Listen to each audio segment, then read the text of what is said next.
Shalom, Israel. It's that time again. The I.S.U.P.K.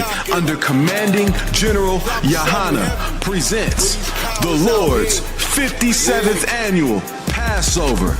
That's right, the Lord's 57th annual Passover, April 4th, 2026 in Houston, Texas. All Black, Hispanics, and Native Americans are commanded to observe the Lord's Passover. This will be the biggest Passover to date. You do not want to miss this. Fresh lamb, fresh wine, and bitter herbs as commanded by the Most High. Only $200 per person ages 17 and up. The biggest event of the year. There is only one Passover, and it's under commanding General YAHANNA. See you there, Israel. Shalom. Nobody else there to compare to. Train for war, men of war, and warlike apparel. Prefer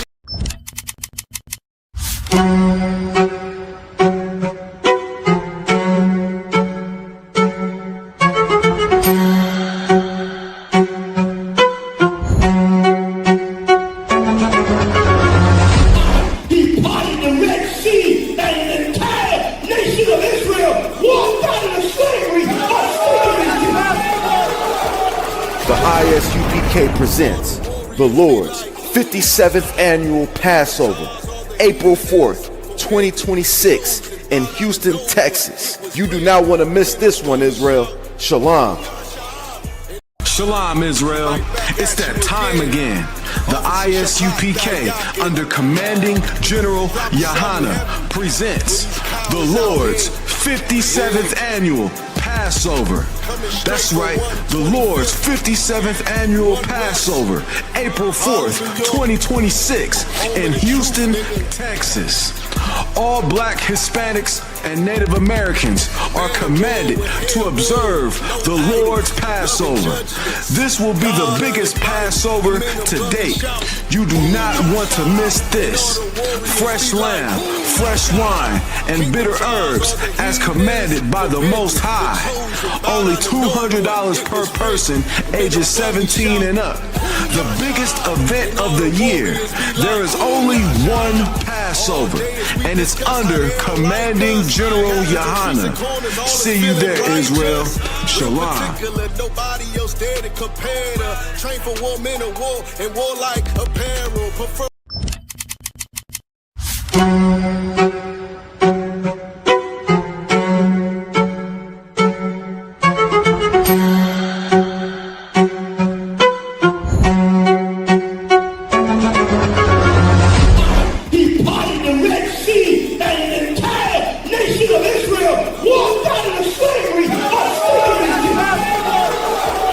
The I.S.U.P.K. presents the Lord's 57th annual Passover, April 4th, 2026 in Houston, Texas. You do not want to miss this one, Israel.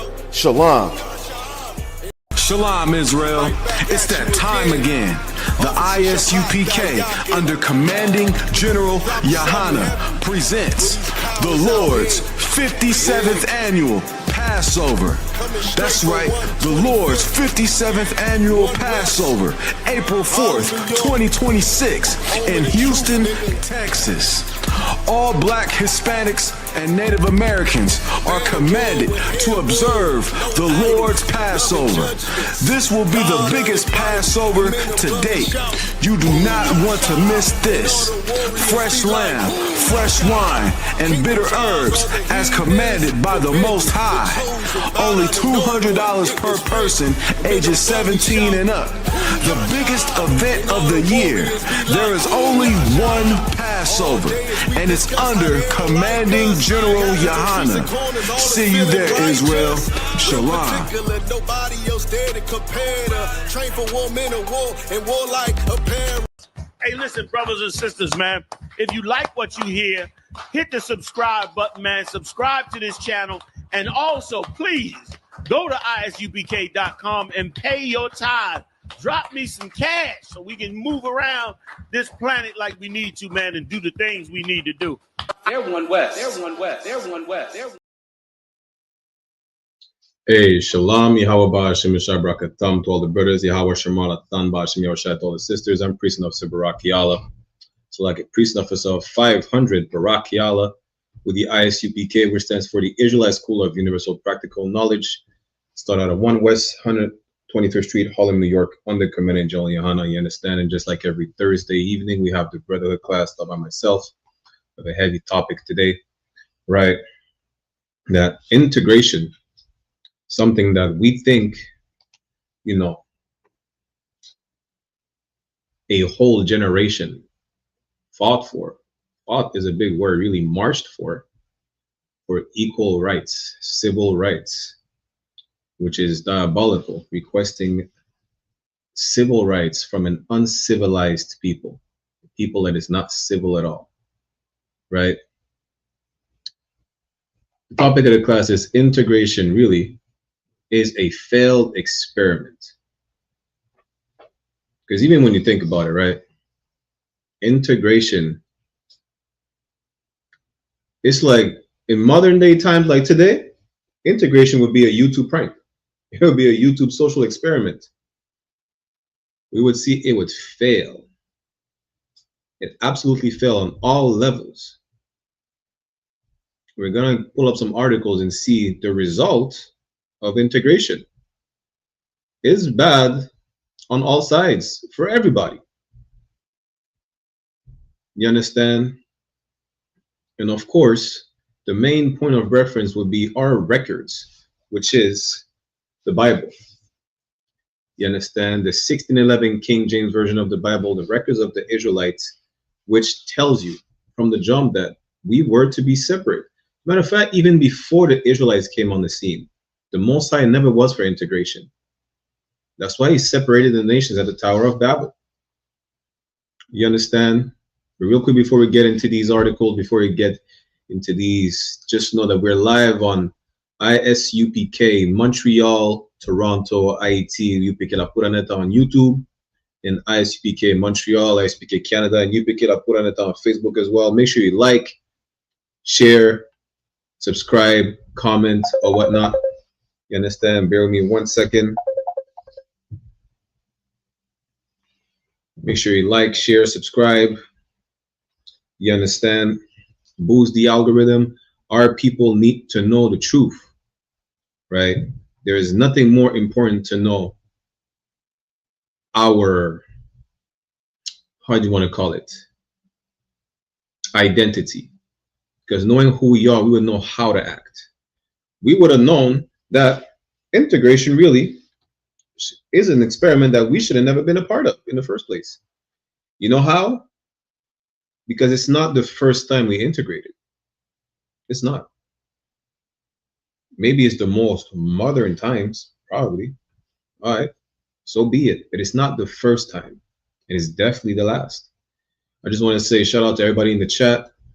Shalak Yala, my brother, Shalom Yabashin Shabrakatah. Quentin, I think your brother, Yabashin Shabrakatah. I'm going to get to your question in a second. Officer Adiyar will be here shortly as well. So 1,000 Adiyar, Shalom Anawan Yabashin Shabrakatah. The water for tuning in. Make sure y'all like, share, subscribe. Before we get into it, Quentin had a question. What is the ranks in the I.S.U.P.K? You have Commanding General YAHANNA. You have the generals, the captains of 13,000, captains of 10,000, officer of 1,000, Salakia, officers of 5,000, Salakia, officer of 1,000, like Officer Arya is about to join us, myself, officer 500, officer 50, and troopers. You understand?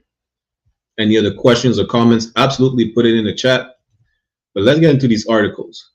Let's see what happened with integration.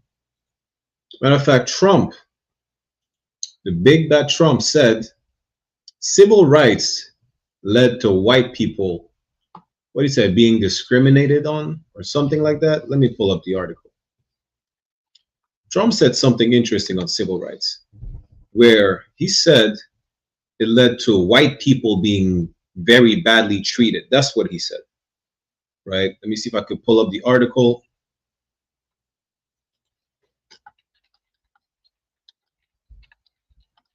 Of course, it cannot be more of a lie than that. Let me see. Is it going to let us pull up the article? I'm going to share my screen. Bear with me 1 second.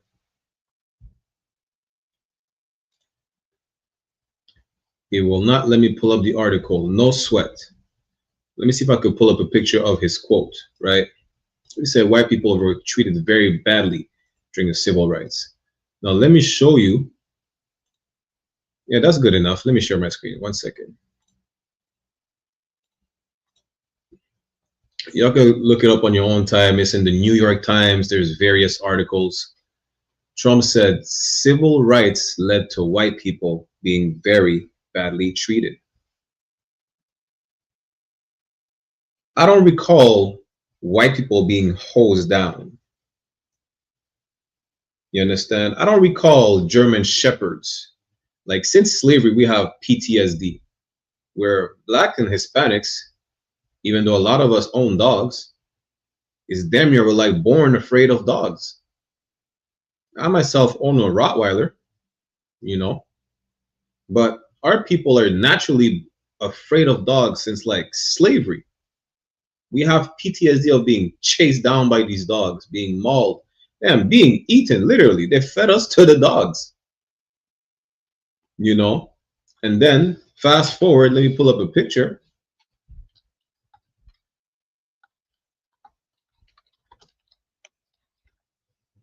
Fast forward during the civil rights, right? This is what we got. This is not white people being treated very badly. This is, last time I checked, that was a brother. That was a black man. White people were at the opposite end of the leash. Matter of fact, white people held the leash. You know? When were white people ever treated badly during the civil rights movements? When? You see, the problem is, our oppressor is the devil the Bible speaks of. Devil meaning deceiver. Because now it creates a whole propaganda, right? A new propaganda for black fatigue. White people were already tired of us. About to pull up another article to show you how tired they were of us. You know, I don't think it's just in America. In Canada, it's no different. In Canada, not only are they saying let's make Canada great again, they're using the same motto as the US. They're crying out about white genocide in Edmonton in Canada. Imagine how diabolical it is for a colonizer to be on the land that his people colonized, his people stole. You know, they slaughtered the indigenous people just to cry out that their, you know, descendants of colonizers are being genocided. How does that even make sense? It's the same as Elon Musk's father saying white South Africans are being unalived by the hundreds of thousands, or whatever number he said. If you know the history of South Africa and the apartheid with Nelson Mandela, you know that that was not Caucasians losing their lives. What Trump is saying is pushing further hate on blacks, Latinos, and Native American Indians. That's the problem. You understand? And we really didn't have to integrate. Now, mind you, who is the face of integration? Martin Luther King. They're going to blame you for integration. They're going to blame you for wanting to be around them. They're going to blame you. They're already blaming you. You know how I know they're blaming you? Because in Buffalo, New York, there was a devil named Peyton Gendron who scoped out a this man lived like miles away, over what, 200 miles away, 2,000 miles away from a black neighborhood. He scoped out the blackest neighborhood that he could find in Buffalo, New York, for months. He scoped out a grocery store where there was virtually no white people and went on a unaliving spree in the grocery store. He actually, right, Quinton said he went live on stream. He did. And on the live stream, guess what? He hit one of his fellow white men. And you know what he did? He apologized. He apologized. Imagine that. He was not sorry for all the black lives he was taking. The moment he hit a white man, it was a mistake. I forgot if he hit him or he just scared him. It doesn't matter. The point is he apologized to his fellow white man. What does the Bible say? The Bible says, let me not even paraphrase. Let me just pull it. Ecclesiasticus 13. Understand this. The Bible has all the knowledge that our people need. All of it. There's not one thing that we need that is outside the Bible. But because of the indoctrination of our oppressor, we think the Bible don't belong to us, which is another lie. We think that the Bible is a white man's book. We have no issues reading The Art of War, which is a Chinese man's book. We have no issues reading, I don't know, a manual, a car manual, or the kids are reading PlayStation manuals for whatever the case is. Y'all not saying, listen, do not read the books you read in school. These are white people books. You see how stupid you sound with your argument about the Bible being a white man's book? You understand? If your computer will not work right now, and you look at troubleshooting steps, is it going to be in your native language? See, you need to stop listening to white people. The only time you should listen to white people is when they tell you they're going to do some egregious, diabolical, extremely violent act. Then believe them. Absolutely. Trump said he was going to Venezuela. There was no need for you to doubt him. Trump said Mexico's next, Colombia's next, Cuba's next. Listen, Trump is a gangster. He didn't just invade Venezuela. He went in there and kidnapped the president. When a white person says they're going to do something evil, absolutely believe them. Because time after time, they prove that they're the most diabolical creatures on the face of the earth. So much so that there is a species of dolphin called the vaquita. There's only 10 of them left in the wild. I think even less than 10. Why? Because our oppressors, the goddamn devil the Bible speaks of, and everything he touched. You see the story that says a king touches, everything that this king touches turns to gold? Well, everything our oppressor touches dies. You understand? Let me pull up the article. Let me pull up the verse.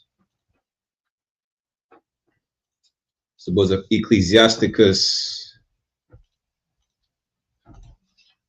chapter 13, verse 15. I don't know if I need to zoom in. I'm going to zoom in a bit. There you go. This is the book of Ecclesiasticus chapter 13, verse 15. Every beast loveth his like. That's why Peyton Gendron said sorry to the white man in the grocery store. That's why, because every beast loveth his like. To each his own. This is the same reason why in Islam there is a hierarchy in Islam. For those who didn't know. Number one in Islam, who's the number one in Islam? Arab Muslims. Listen, Arabs who are not even Muslims are on a higher level in the Arab world than you if you were a Muslim. Arabs don't give a damn that you're a Muslim. Actually, here's a quick sidebar, right? Arabs never wanted you to convert because as a non-Muslim, they could impose the jizya tax on you. Now that you convert, they can't impose a jizya tax no more. But that's a quick sidebar. But every beast loveth his like. That's why Peyton said sorry to the white man in the grocery store. You understand? And every man loveth his neighbor. Peyton loved the white man that he scared half to death. I don't know if it's a white man or a white woman, it don't matter. But he loved that fellow Caucasian person. So much so that he could not unalive them. He couldn't. He was there on a mission which we're going to go over just now, he said he wanted to save his race. You understand? That's what he said. He said he wanted to save his people. Let me pull this up. This is the Buffalo Attack Manifesto. All right, again, any questions or comments, ask them in the chat.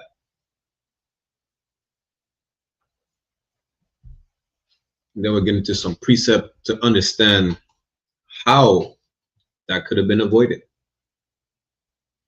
This is Peyton Gendron himself. Let me see if I can zoom in a bit for y'all. His manifesto. He said, "The truth is my personal life and experiences are of no value.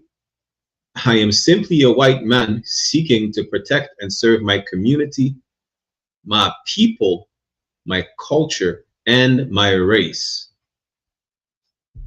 This is self-explanatory. This stems from this modern day ideology. You're going to understand why I say modern.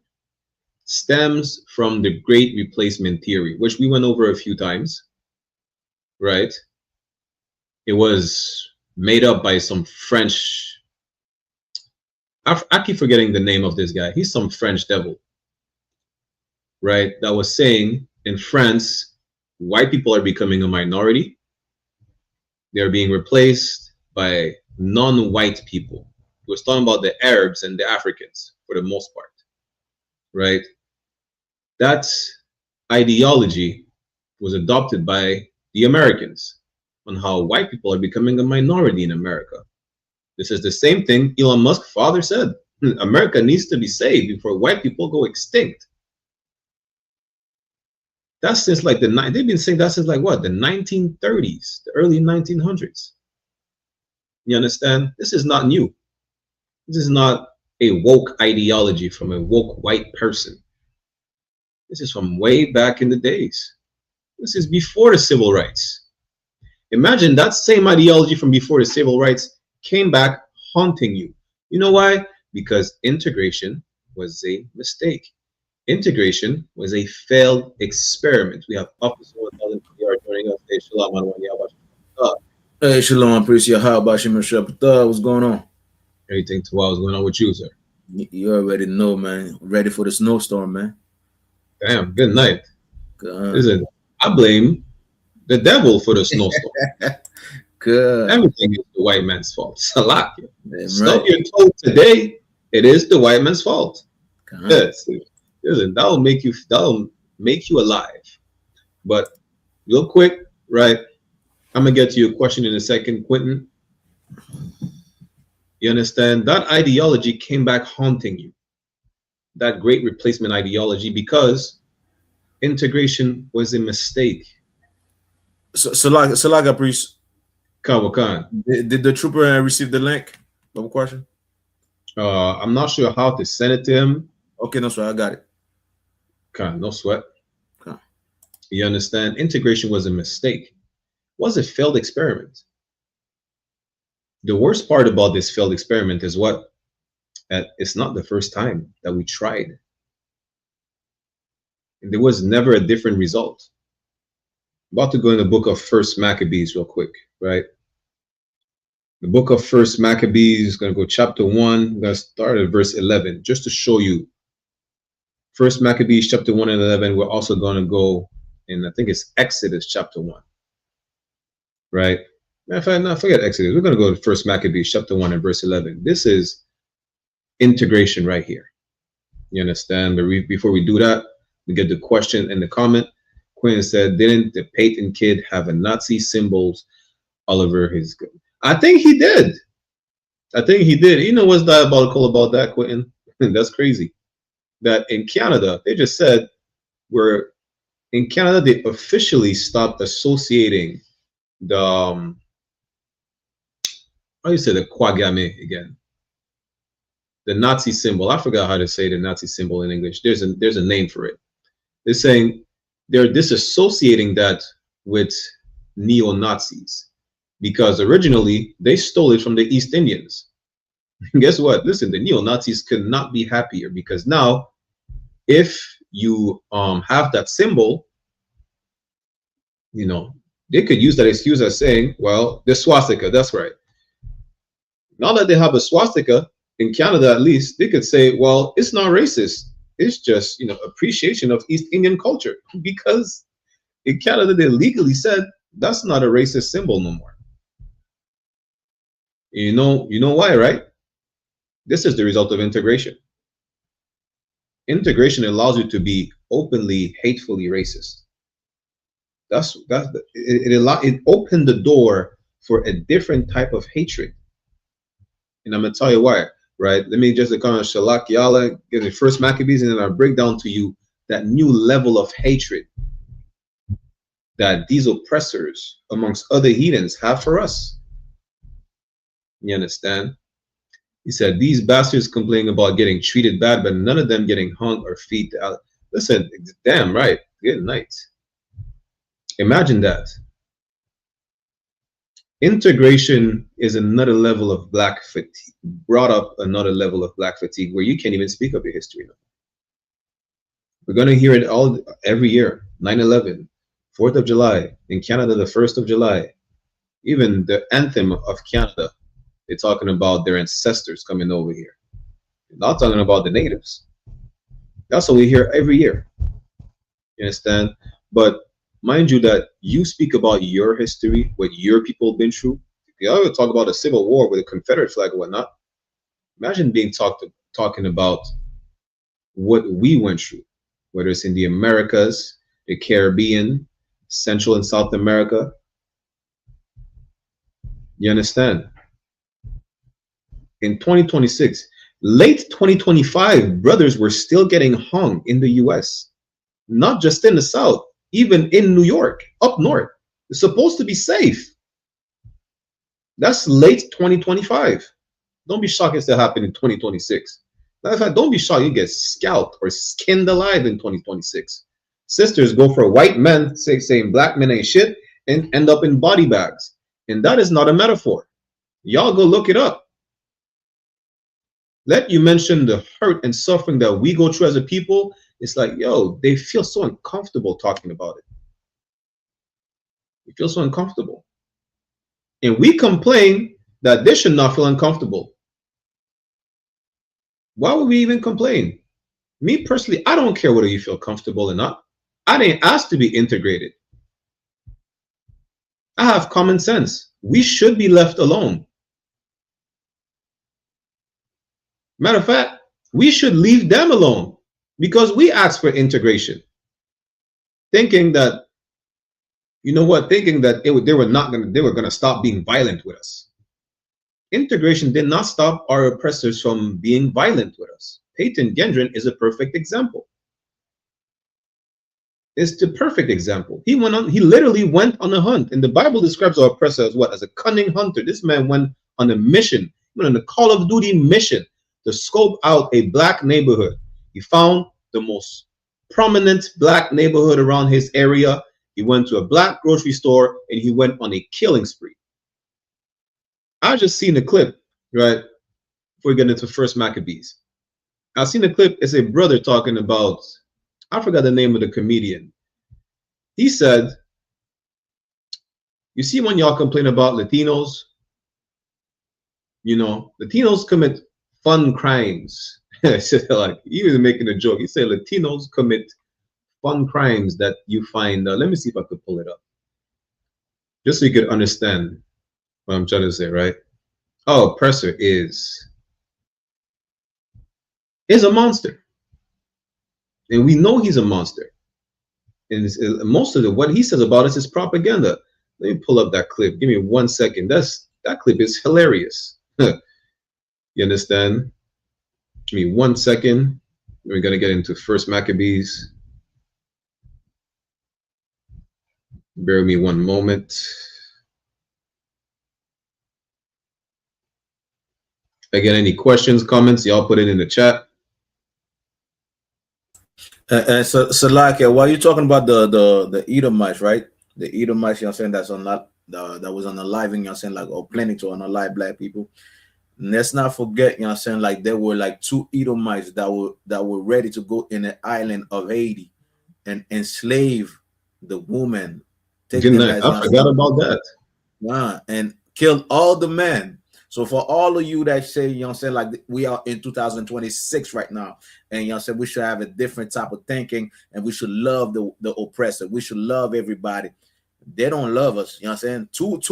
Two Caucasian men, 2 oppressors was planning to raid an island in Haiti, and you understand, kill all the men, unalive all the men, and put, you know what I'm saying, I have like concubines, and you know what I'm saying, like I have sex with all the children and the woman that's left and put them in slavery. Just like see it, you know what I'm saying, in 2025.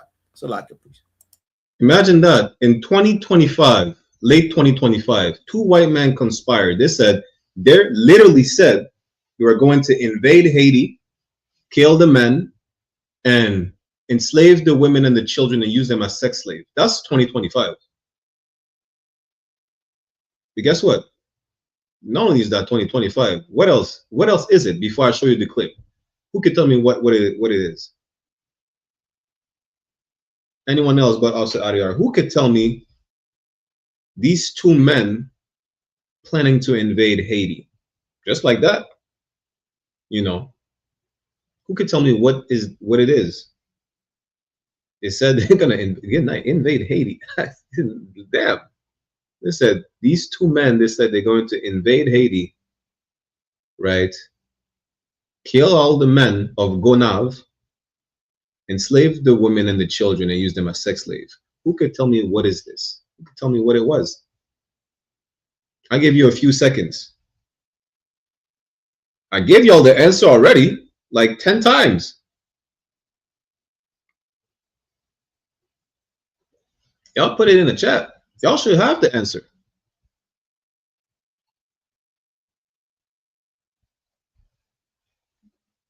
Shalak, Quentin, y'all ain't got the answer, Sway? No sweat.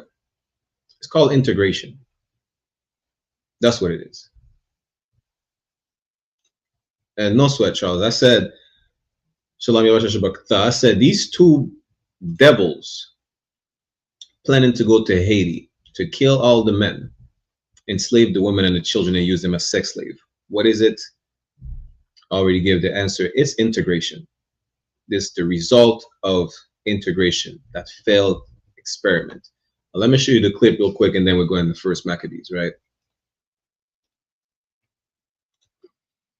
Like, the immigrants are coming in here and they're doing crime. And I'm like, but I want to say something to the white people that think that Latino immigrants are scary. I want to say that if you're white and you think that Latino immigrants are coming to America to grab a bunch of little kids and put them in a basement, no, that's your thing. I can say it, okay? Because I have a lot of white friends and they love me. They're cool with it, so be cool, okay? We're all flawed people. And my big message is to remember this, white people, when you are judging the Latino immigrants, remember this.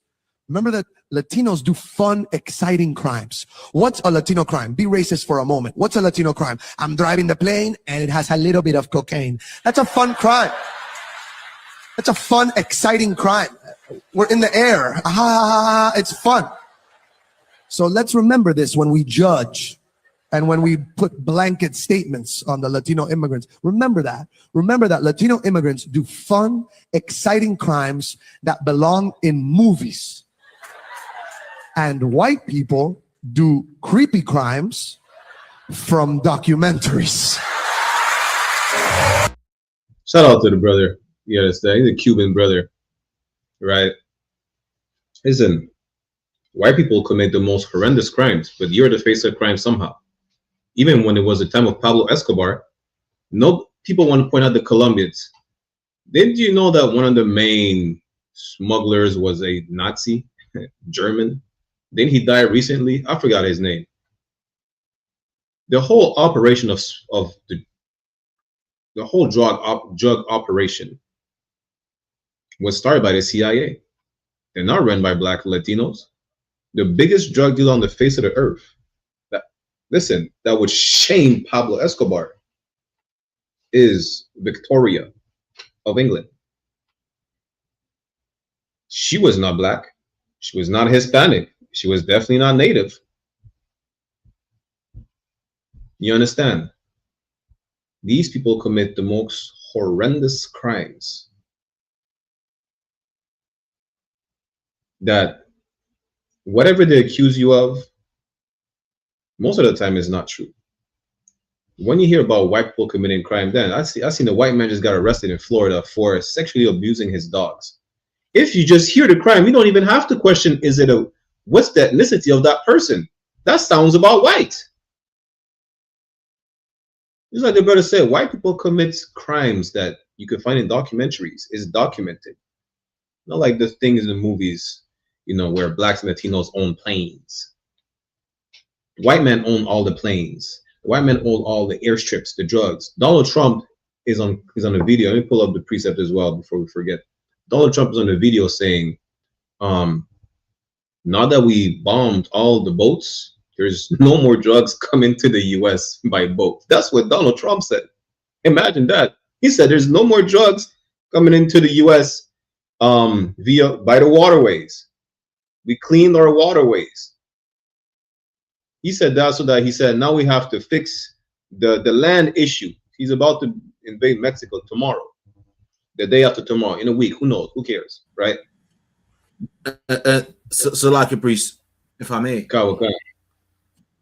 And not only Mexico, Donald Trump is about to focus also on Black Americans and Haitians and all people, Black, Hispanics, and Native Indian in the US that are selling drugs.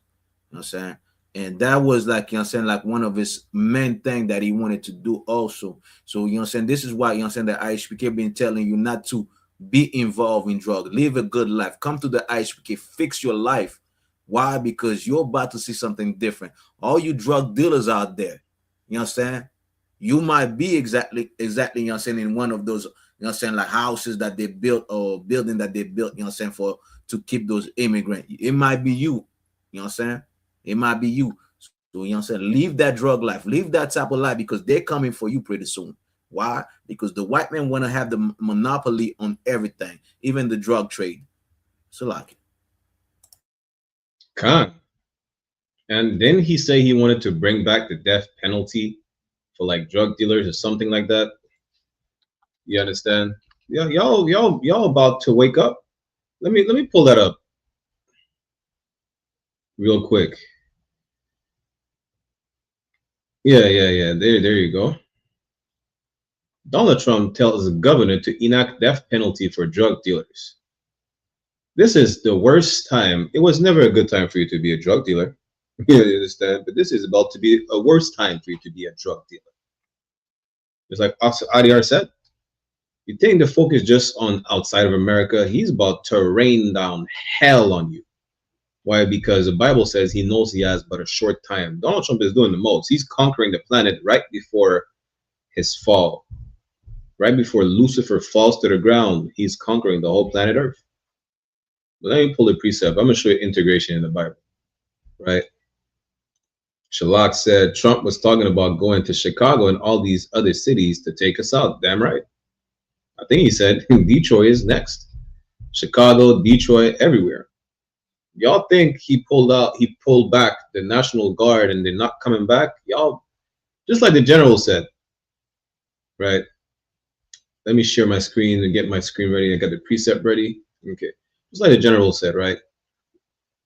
We think what we're seeing is something like a dystopian scene. I know some people don't know. They were like, what are the generals saying? What does dystopian means?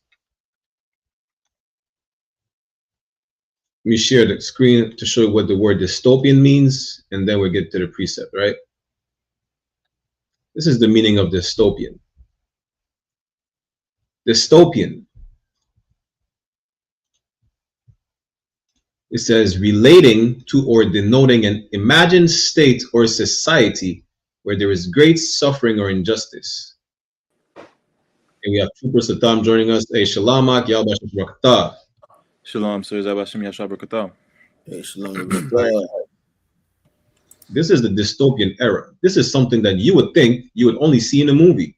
Listen, when we tell you this is a scene of The Purge, this is a scene of a movie, Greenland, the scene of a movie. What's the movie again? What's these movies?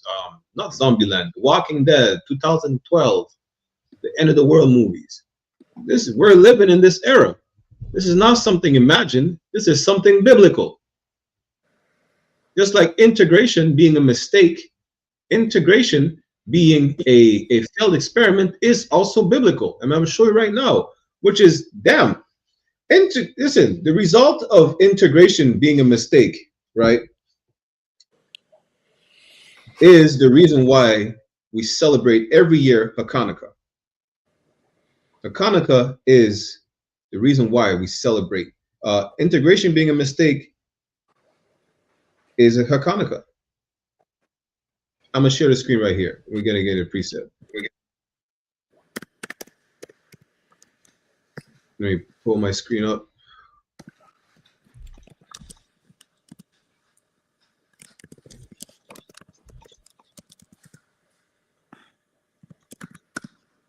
Bear with me 1 second. So Tom, if you could read this for me, Bawakusha. Khan, sir. Just give me a moment. I'm getting set up on my side. No sweat. Maccabees. Maccabees, chapter 1, verse 11. In those days when they're out of Israel wicked men. In those days that went out of our nation, wicked men. Just like today. Who? Martin Luther King and these sellouts. To be a sellout is to be wicked. You're a traitor to your people. And let's see what these sellouts did. Keep reading, Babu Kusha. Khan. Who persuaded many, saying, let us go and make a covenant with the heathen. Who did what? Who persuaded many, saying, let us go and make a covenant with the heathen. Listen, Martin Luther King said, I had a dream that little white boys and little black girls and little black boys and little white girls were hand in hand together. I had a dream. This nigga had a wet dream. That's what it is. He was the little black boy holding the hand of multiple little white girls. You understand? That's who he was. He was the grown black man having orgies with these white women. That was his dream. This nigga had a wet dream. That came to pass. And then he realized, well, damn, it was a mistake. We got post-nut clarity. It was like, I brought my people into a burning house. Maybe I should not have wanted to sleep with these white women. It was too late. You understand? Read that again, Babu Kusha. Khan. Who persuaded many, saying, let us go and make a covenant with the heathen. We said, let's integrate with them.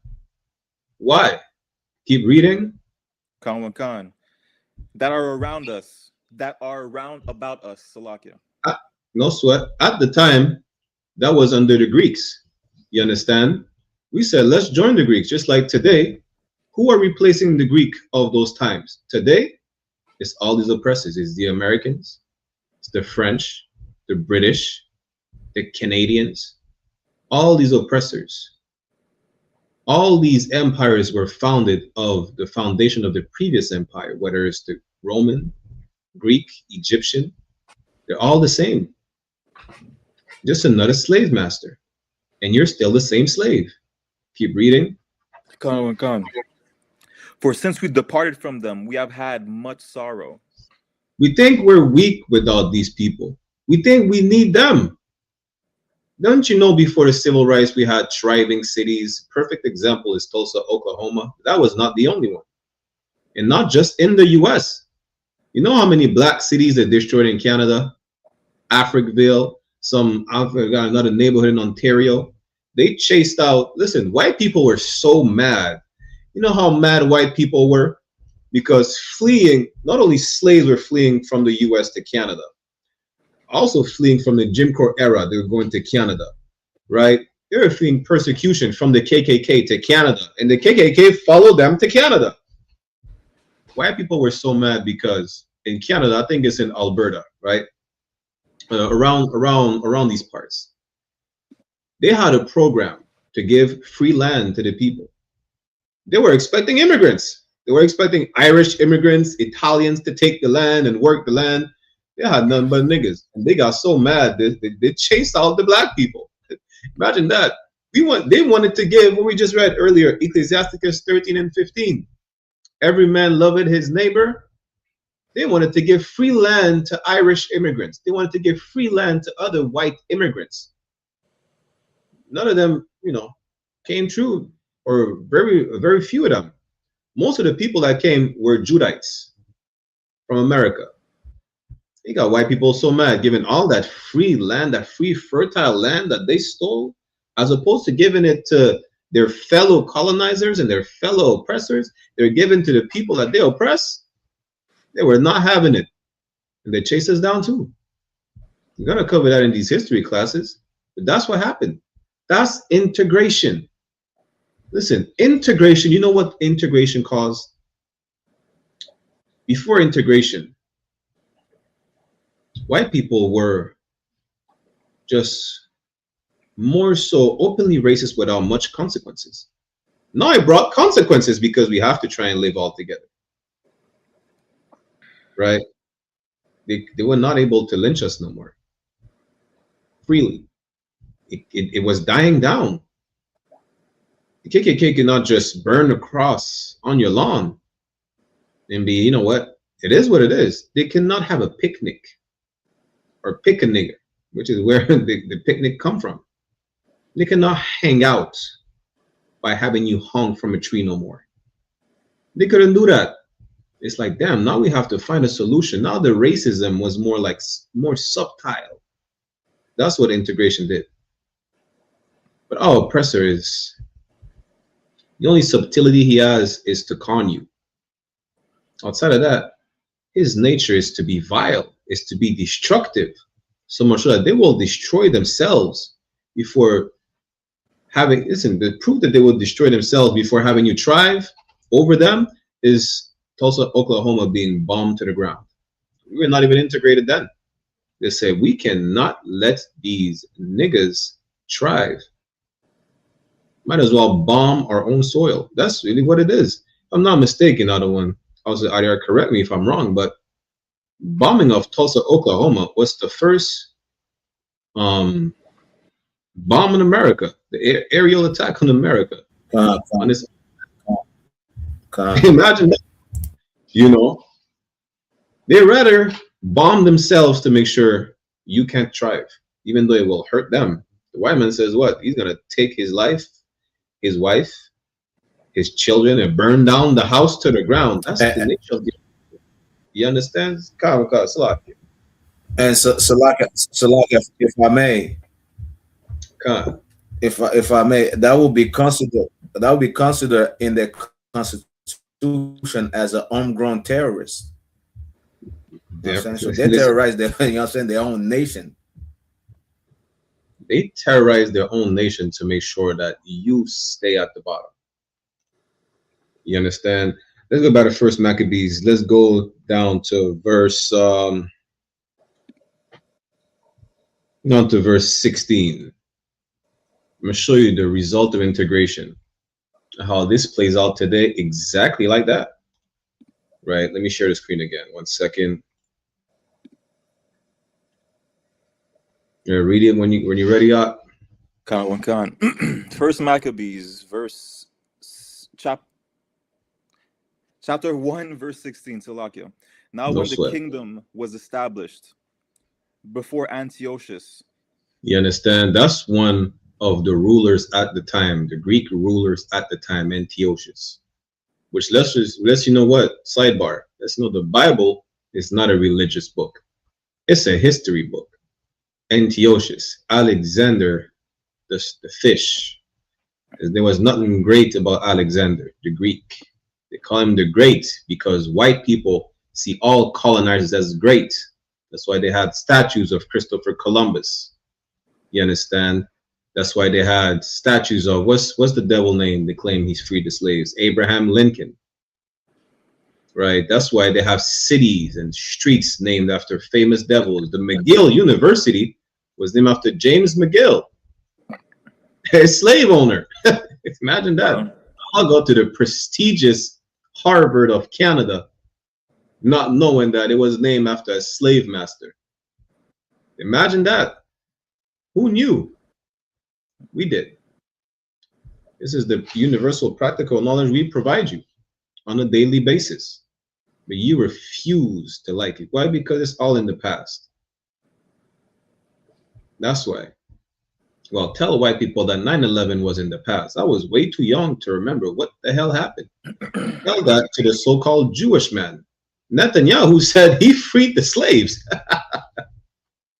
Benjamin Netanyahu said he freed the slaves.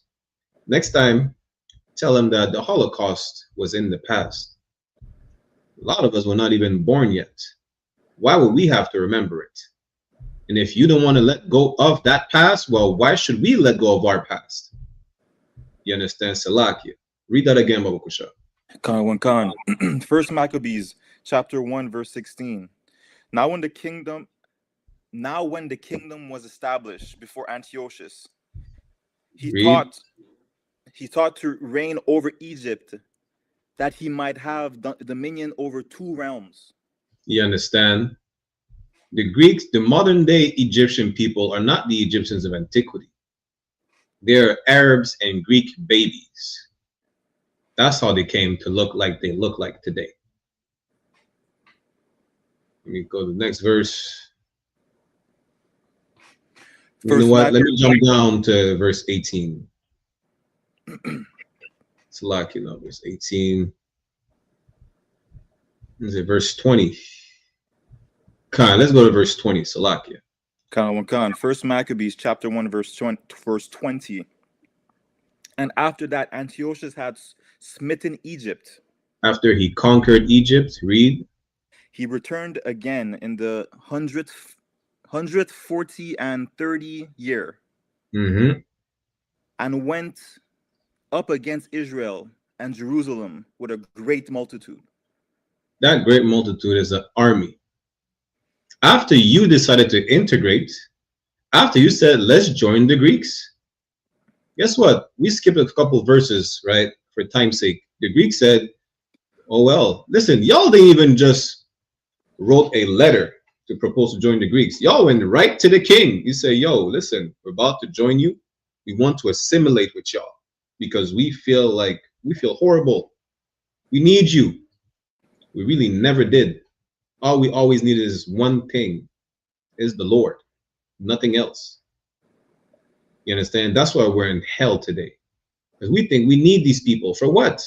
They gave you all the drugs for you to get high on and the overdose. They gave you all the drugs so you could sell and go to prison and murder each other. They gave you the guns to kill yourselves. They make sure you prostitute your women. This is the people you need.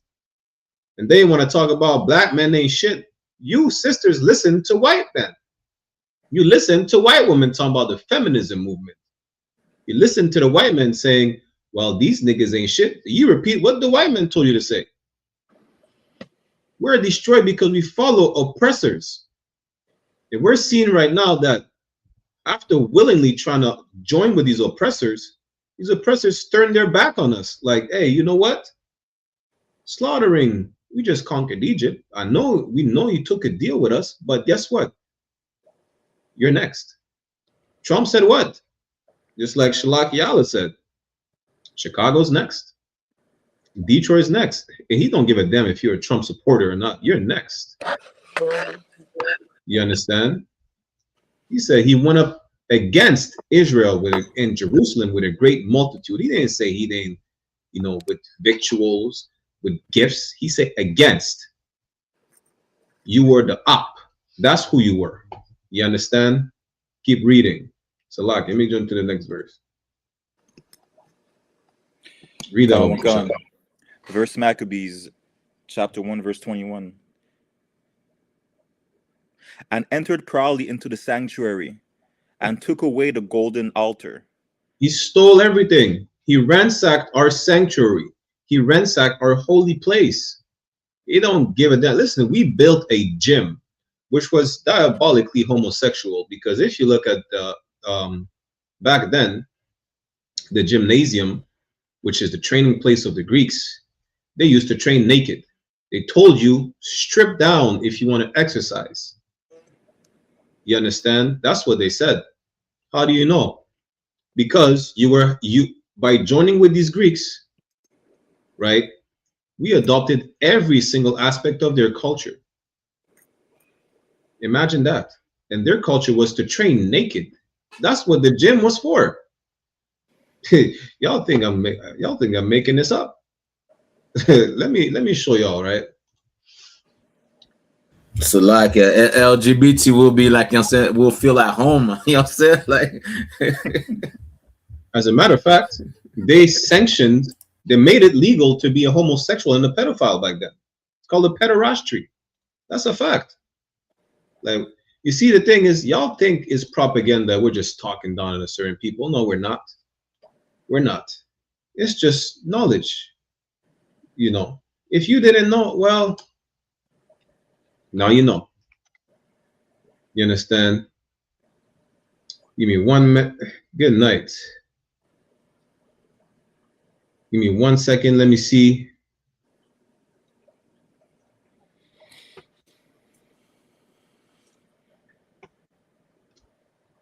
This said, the word gymnasium originates from the Latin, which in turn comes from the Greek gymnasion. The term originally referred to a place for physical exercise and training, particularly for young men. Listen, you can't make this up that they're not homosexuals. It doesn't say for men and women. It said for young men, especially for young men. You understand?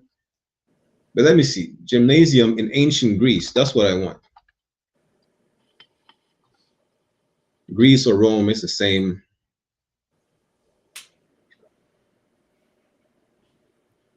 There you go. It says the gymnasium served as a training facility for athletes preparing for public games such as the Olympic Games, which also we adopted from the Greeks. It was not only a place for physical exercise, but also a center for socializing and intellectual pursuits. It's a gay club. That's Slovakia. How you gonna socialize naked? What the? Listen, you cannot make this up. Oh, President is a sexual deviant. Khan, Slovakia. Today, the white men have bathhouses where they all naked and socialize. They have a specific Jewish bathhouse as well. I used to work in a synagogue. They said if you go there, you might see some people with no clothes. I was like, well, I ain't going there. Well, you have to clean the place. The Lord spared me from such diabolical atrocities. You understand? I never had to see nothing. He spared me from witnessing that. But know that the Jewish people, I forgot what's it called. They have a name. They call it a spiritual bath. Only men are allowed to go there. Men and boys, because you're a man in the Jewish tradition from the time that you have your bar mitzvah. Just so y'all know. You understand? Show me that in the Torah. Salaki. But again, it says the term gymnasium derives from the Greek word gymnos, meaning naked, as athletes typically train without clothing. This practice was believed to celebrate the human form and promote an appreciation of physical beauty. Do we need to explain it to you more how oppressor is just a disgusting creature? Like, you have to appreciate beauty by being naked. If you are naked for whatever reason around another man, you absolutely are waving the rainbow flag. There is no going around that. And we decided to ditch our culture and adopt the culture of these disgusting people. Is that why? We decided, I seen a sister right today on the Instagram. She said people are making money off of black AI. Why are you complaining? You probably go to the church and love white people. You probably want to save everybody. Why are you complaining that people are making money off of black AI? You know, you didn't complain when they opened the door to these sodomites like Lil Nas X. You didn't complain, you know, when they're pushing the gay agenda in our community. You embraced it. Y'all didn't complain when Eminem crowned himself the rap god. You said he's talented. Y'all didn't complain when Bob Marley was on the scene talking about reggae this and reggae that. This Bob Marley is a melanated Edomite. Why y'all complaining now? Because y'all broke and they make money off of you. Y'all march for this. You told the Greeks we want to be with you. And then y'all want to listen. We're from a tribe. Myself and Satan from the tribe of Benjamin. I think the tribe of Benjamin learned their lesson in the book of Judges. You understand? They learned their lesson. You know, you abandon your culture. So what? You could train naked? Now they're turning around and they said, well, we took over Egypt. Now let's ransack Jerusalem. Let's steal all the gold and we're going to force them to eat pork. That's exactly what happened. Let's go back to the first Maccabees, Salaki. Share my screen again. Let's jump to verse.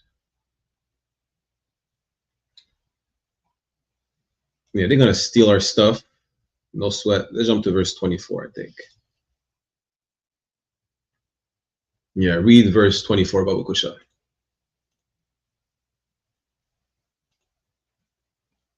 You're on mute. Khan. First Maccabees chapter 1 verse 24. And when he had taken all away, he went into his own land, having made a great massacre and spoken very proudly. Stop. Read it, but stop at the commas, Baba Kusha. Khan, Salakia. And when he had taken all away. Listen, when he was done, and the white man's never done stealing. How do you know? Trump just told Greenland, not because you landed a boat 500 years ago. That means that you have rights to the land. I'm gonna take that from you. That's the hypocrisy. Yeah.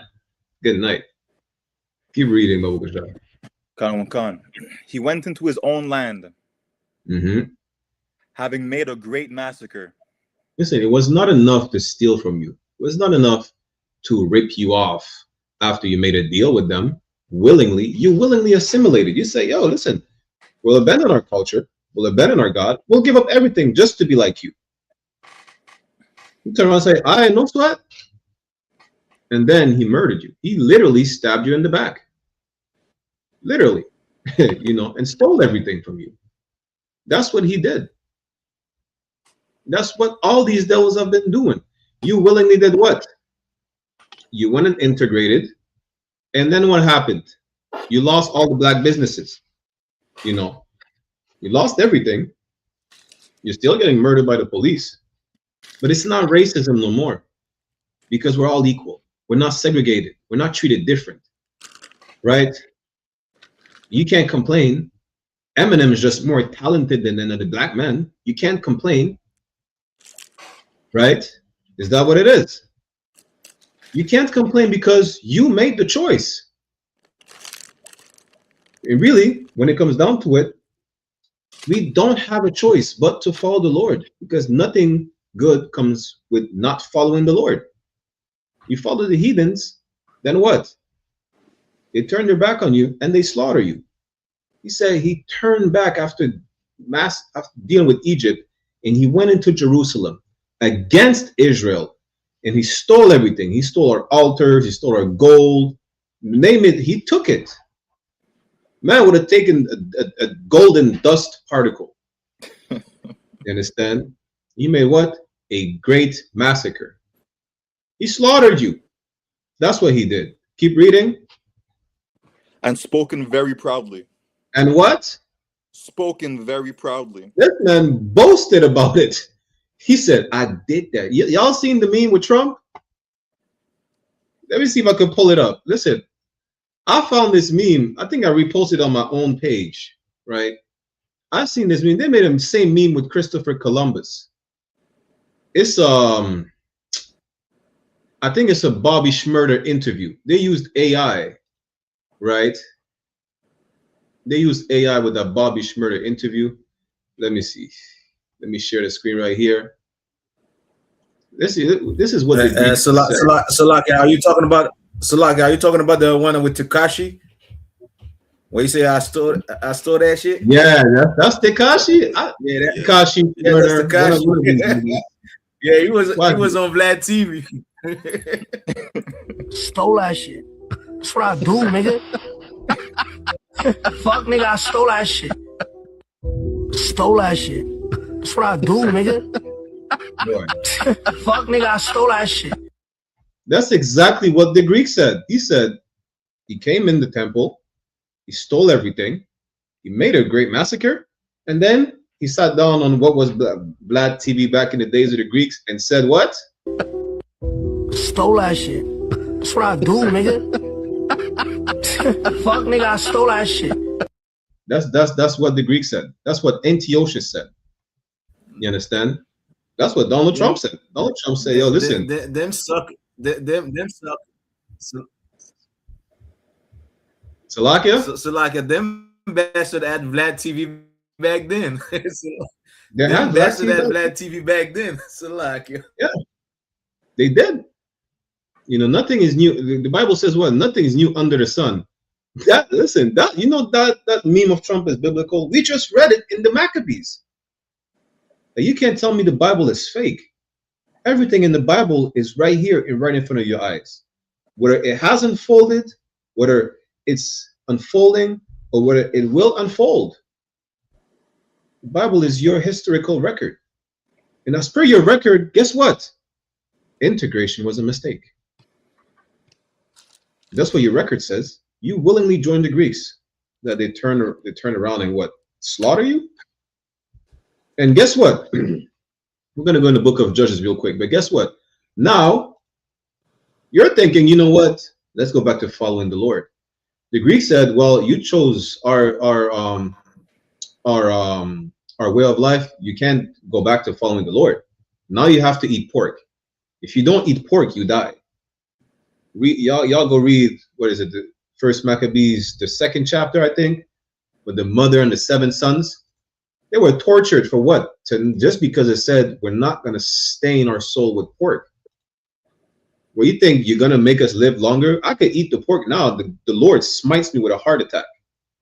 Was that worth it? And then I have to pay for it in the next life? Niggas say, yo, listen, kill me. I don't care. I'm going to be back. These niggas were gangsters. They say, yeah, go ahead, kill me. They were tortured.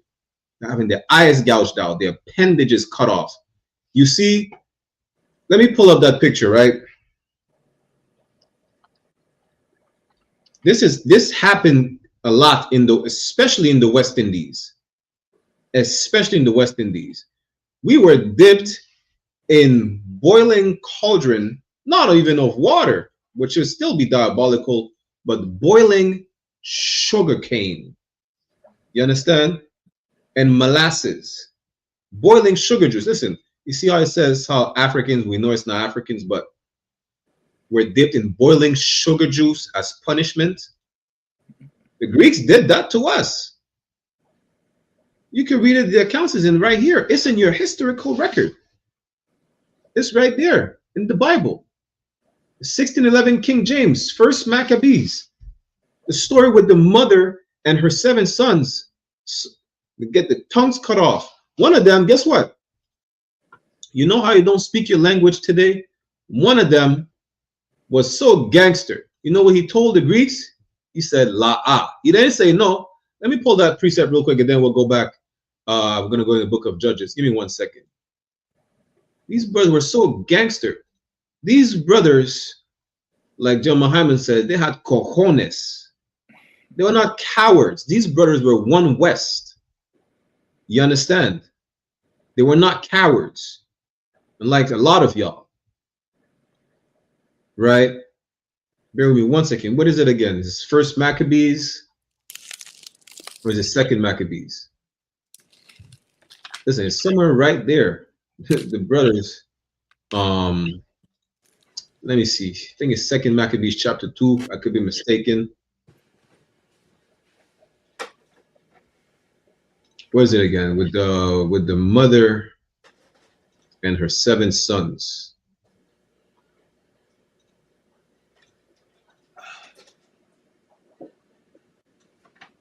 Bear with me 1 second.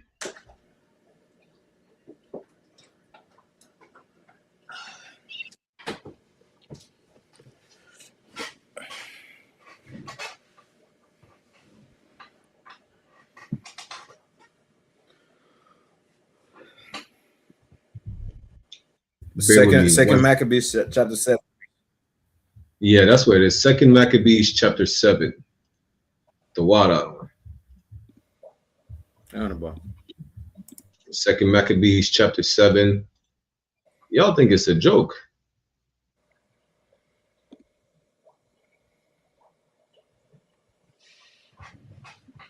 Let me see. I just want to get where the brother said la. Yeah, Salakia, you know what I'm saying? Salakia, if I may, for any Christian, you know what I'm saying, that thinks, you know what I'm saying, eating pork is like, you know what I'm saying, like allowed according to the Bible, according to Christ. For anybody that is weak, you know what I'm saying like, well, you know what, we can't follow these laws. This is an important story, you know what I'm saying? This is something that you should go and look into. Why? Because this story shows you how to be, you know what I'm saying, like, in tune with God, how to build your character and be somebody that follow Christ, because Christ died also because he was righteous, because he kept the laws. Those brothers, you know, right. the story of those brothers is something that I love a lot. You know what I'm saying? I love these stories a lot. And you know what I'm saying, when I feel weak, when I used to feel weak, that story brought, you know what I'm saying, some strength into me, man. You understand?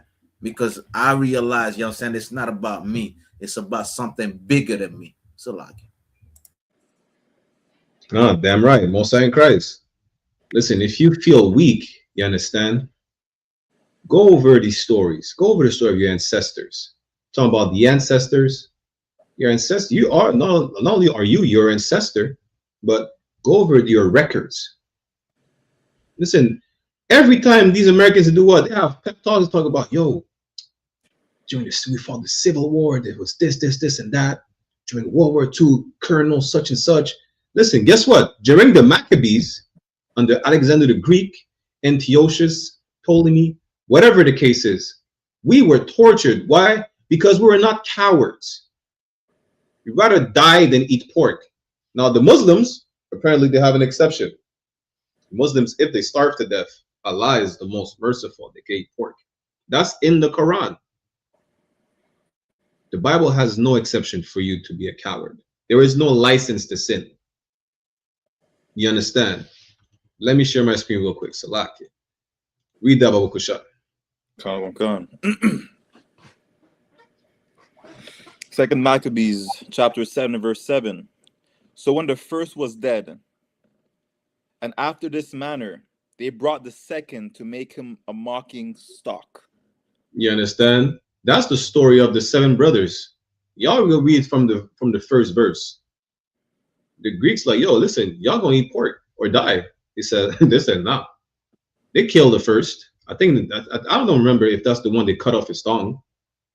Then they brought the second brother, one after the other. They're gonna make him laughing stock. Read. Khan.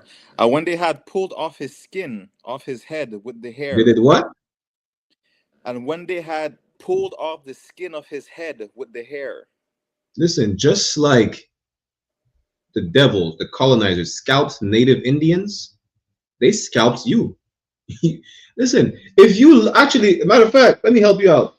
When you look into the torture devices and the torture tactics that these colonizers used on us, they got that from the Greeks, like quartering you, you know, feeding you to the animals.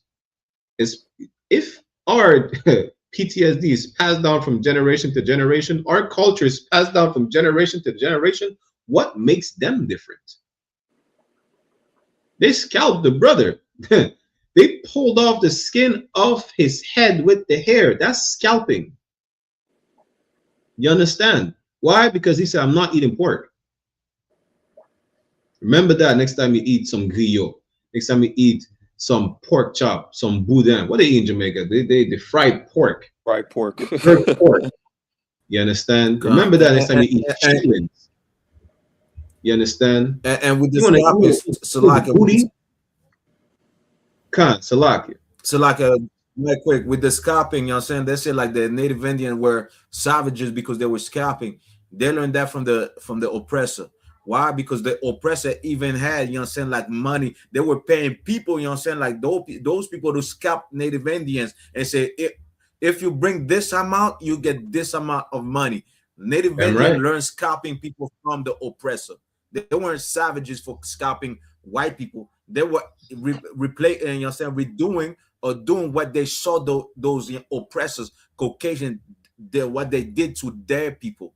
That's what, you know what I'm saying, that was happening. You know what I'm saying? It didn't come from those native Indians. It came from the oppressor. And just like we read it right here, it come from the Greeks. It come from, you know what I'm saying, those Caucasian as well. That's their culture. So like it. Absolutely right. As a matter of fact, you learned gang violence from the oppressor. Y'all didn't learn how to shoot up the neighborhoods. Just it ain't came up to your mind like that. Y'all learned from the Italians. Y'all learned from the Irish. Y'all learned from the Jewish mob. That's where you learn your ways of your violent ways from. You understand? Read that again, Baba Kusha. Khan. Second Maccabees chapter 7 verse 7. So no, read where the part where Salaki, read the part where he gets scalped. Khan. And when they had pulled off the skin off his head with the hair, read. They asked him, Wilt thou eat before thy be punished throughout every member of thy body? Listen, that's the second brother. There's 7 of them. He killed the first one. You know, they say, you know what? They scalped this one. Like, yo, listen, are you gonna eat the pork now? Imagine the top of his head with the skin, his flesh bleeding is exposed. And he's like, yo, we know it hurts. We know it hurts. Now are you gonna eat the pork? And let's see what the brother says. What he said? Read that. What it takes, and that's what it takes to serve the Most High. That's what it takes to be like God. Like you said, Officer Barakala, you know what I'm saying? Imagine the pain that brother is enduring right now. Imagine, you know what I'm saying, like he has his skull exposed, man. His skull exposed. And imagine, you know what I'm saying, like, you know what I'm saying, the pain that brother is in. Just to eat, to do what? Eat a little piece of griot in Creole. Eat a little piece of pork. Eat a little piece of bacon.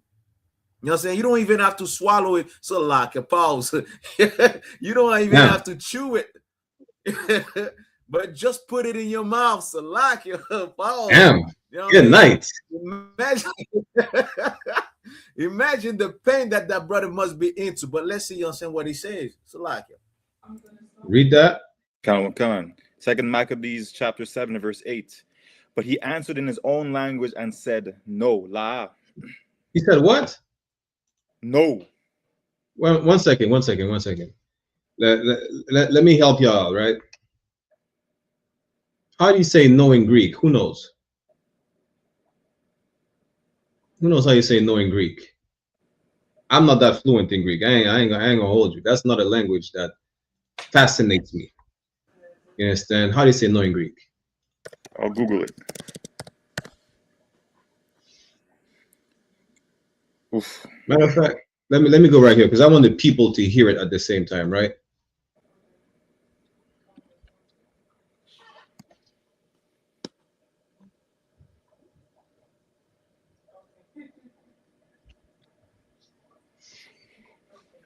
Let me see if you can hear it. Oh, he. Y'all can hear it. Can't, sir. Oh, he. What did the brother say? Read it again. No. Khan. Second Maccabees chapter 7 verse 8. But he answered in his own language and said, no. What is his own language? Hebrew. So what he would have said? La. What did the Greek say? Oh, he. Listen, this nigga said la. This man gangster. He said la. You understand? Finish it. Khan. Wherefore he also received the next torment in order, as the former did. They say he got tortured because this man was so, what we call it, insolent. You know, this man had attitude. Man, you talking about niggas with attitude? Just like Commander Jerry Hanna said in the lecture, niggas with attitude. These talking about fuck the police. These brothers were college boys. They're not the brother in Maccabees getting tortured for not eating shitlins. You understand? He said la. He didn't say no. He didn't say oshi or whatever Greek nonsense they say. He said la. And then what happened? He got tortured like his brother. And then he got killed. That's a nigga with attitude. You understand? So like, let's go to the book of Judges real quick. Because now that we want to complain about the result of integration. And it's not the first time. Because we always wanted to be around these nations. It's like the kids are told not to smoke cigarettes. What they do? You understand? They go smoke cigarettes. They want to be like the cool kids at school. And now they cry and commit dumb stuff. Then they cry when they go to jail. Oh, Dad, you were right. Maybe I should not hang out with these people. Maybe I should not have smoked cigarettes. No, I can't run. Yeah, listen, you got to smoke cigarettes. You won't be able to outrun the police that is chasing you for whatever crime that you did or did not commit. That's a fact. Read that, Babu Kusha. Khan, Judges chapter 10, verse 11. Yet he have forsaken me. Verse 11 or verse 13? Khan, Judges chapter 10, verse 13, Salakia. No sweat. Yet he have forsaken me. You have what? Forsaken me. Listen, we have forsaken the Most High. Why? Because we wanted to be like the other nations. We wanted to be like the Greeks. Martin Luther King brainwashed us. I don't even like to say brainwashed, because to wash something is to take the filth off of something, right? He programmed us. I mean, the white man did, with the help of Martin Luther King, programmed us to do what? To join them. You understand why? Because this man really wanted to have sex with a white woman. That's it. And imagine that. Not only did he do that, sidebar, he plagiarized the speech of a racist East Indian. And that East Indian is also a pedophile, Salakia. Even Gandhi. Yeah. Imagine that.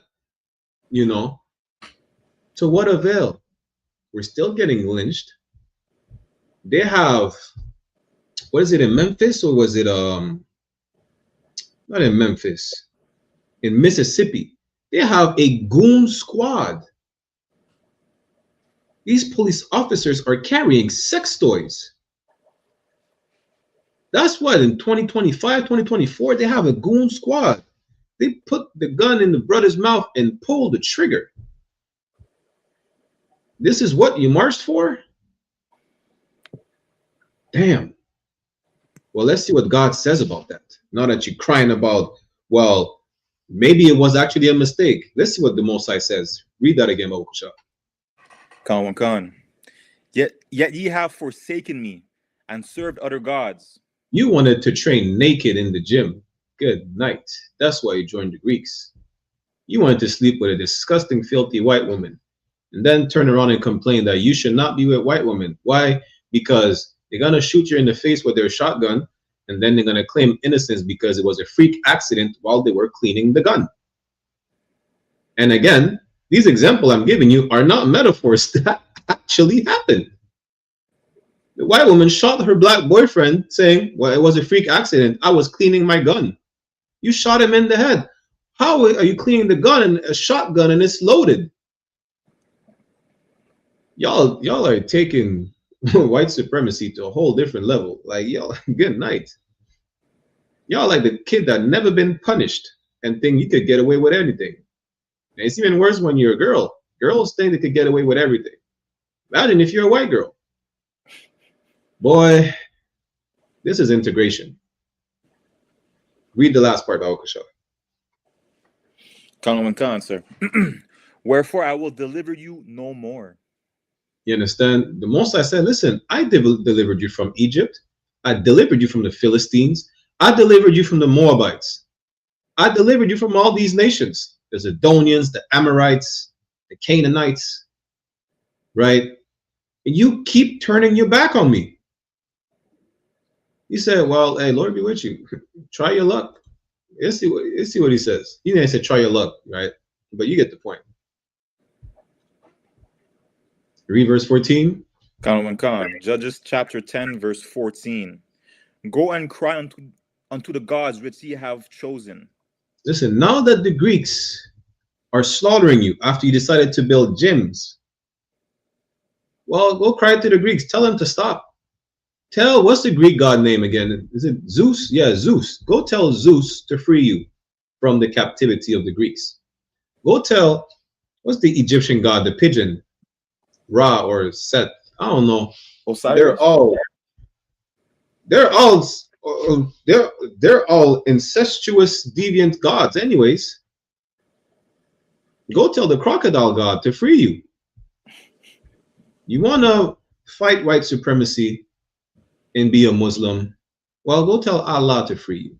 Tell Allah to make sure you people stop selling crack. Mess around and find out all you Negro who turn Muslims all are still selling crack. Probably selling even more crack than the Christian gangbangers. Damn, that's bad. What's the sister name? She was married to Kevin Gates for like what, 2 weeks? Brittany Renner? Yeah, the whore. She said Islam opened her eyes and helped her find herself. She was just a whore with a veil on her face. That's it. She became a Muslim for like two weeks. She was and then I don't know what changed. She had a drape on her. That's it. The hijab did not cleanse her soul. You understand? Now go cry to Allah to save your people from the people that enslaved you and put you in sexual harems and prostituted your women under the guise of Islam. That's what the Arabs did that to us. You want to pray Allah for what? Salvation? You wanted to integrate with white people? Go tell white people to stop murdering your people. You voted for Trump? Tell Trump to stop deporting Latinos. You understand? Just do that. That's what you voted for. That's your God. You made a covenant with him. You understand? The Most High tells you, hey, well, now tell him to deliver you from captivity. Tell him to get rid of. He said there's no more drugs coming into America. No sweat. Tell him now to remove the drugs from your neighborhood without killing you. Tell him to do that, since this is who you trust in. The Bible says that trusting in Egypt, I'm paraphrasing, right, in Isaiah chapter 30, verse 3, trusting in Egypt would be a shame and confusion. Now you're like, listen, how many Latino brothers are like, damn, maybe we should not have voted for Trump. You understand? Because now you get deported, whether you're a citizen or not. How many natives, because the native in Canada, they vote too? They have the right since what, 1960? Diabolical, I know. They vote and they're like, damn, we vote, but we're still not getting clean water. Come to find out, the new prime minister, his dad was a principal in a residential school.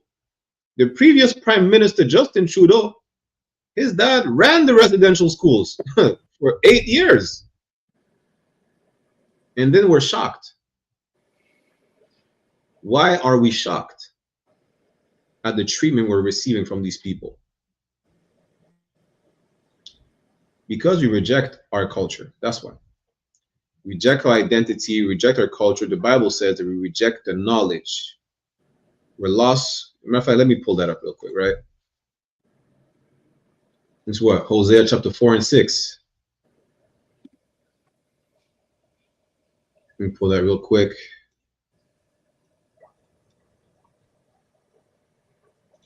This is the book of Hosea chapter 4 verse 6.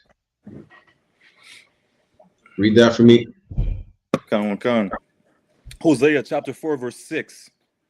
My people are destroyed for lack of knowledge. The nation of Israel were destroyed for lack of knowledge. Because we don't know. You understand? Read again. Keep reading. Because thou hast received knowledge. And most of us don't know because we refuse to know. We reject the knowledge. That's why. Paul says we'd rather hear smooth things. It feels better to know that. You know, it feels better that we could all walk together. We're all equal. It feels good. We're all equal. We all have the same rights. There is nothing wrong with marrying whoever you want to marry. You know, we all have a choice. You understand? We could all make it. We could all sit at the same table and be, you know, married together and drink and whatever the case is. That's what they call a dream. You have to be asleep to be able to dream. And when you wake up, you're like, well, damn. The reality is not so, I forgot the term in English, but it's not all flowers and it doesn't smell like flowers. It's beautiful. When you wake up and you walk outside the house, what do you see? Crackheads. That's what you see. You smell dope. Listen, I remember growing up in NDG in Montreal. Like, I walk in the building multiple times in my dad's building. I seen someone shooting up in the staircase. I was like, damn. Like, we grow up, not like oppressors grow up. Like, I remember, that's what we said. We walk into a nice neighborhood. Do you know what we say automatically when we look to a neighborhood? And we just call it a nice neighborhood. Really, it's just not run down. It looks better than ours. That's what we say it's nice. But what do we say when we walk into these neighborhoods? This is where white people live. Where's the book? I have the book. I give a copy to Officer Adiyar. It's called Black Skin and White Mask. We see that it's written by Frantz Fanon, right? Everything that we associate with white people is a good thing. These neighborhoods are white people neighborhoods. This is where white people live. And it's amazing. There's a big house, there's a fence, there's a, what do you call it again? There's a hedge. You understand? It's cut down properly. Damn, they shaped the hedge. They shaped the hedge and anything. There's a little dog, you know. There's the family walking with the kids. There's parks that don't have needles in the sandbox. You don't see crack pipes. You don't see baggies full of cocaine. Listen, where I live in the city, right?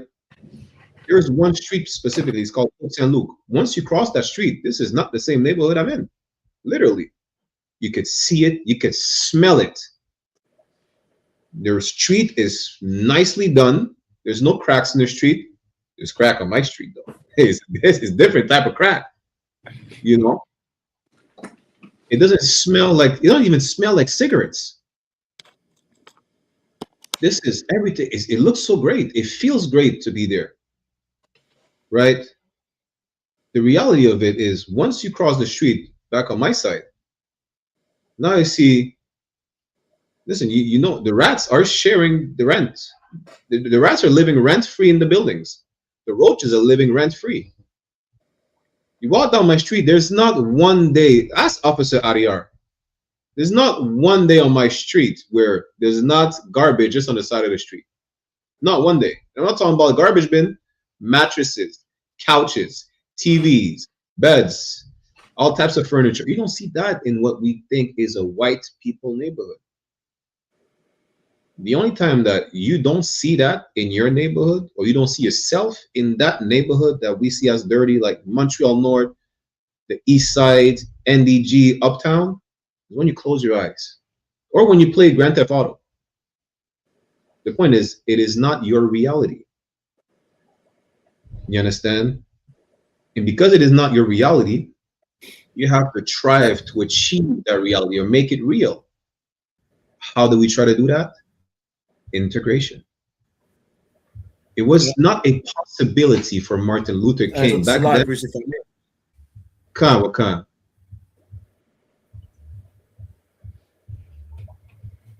Khan.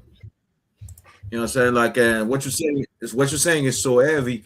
You know what I'm saying? Like there's a video that I took, like, you know what I'm saying, I woke up early, like, you know what I'm saying, like 5-4 o'clock in the morning. You know what I'm saying? You see how we have, like, you know what I'm saying, sometimes you have garbages on the side of the streets in Montreal North, and after that, you know what I'm saying, they have to pick it up. Well, there was this Edomite, you know what I'm saying, that was just going a she Edomite, you know what I'm saying, she dog. That was just going around, like, you know what I'm saying, opening the bag, you know what I'm saying, trying to get bottles and whatnot, and throwing all the rest of the garbage on the floor.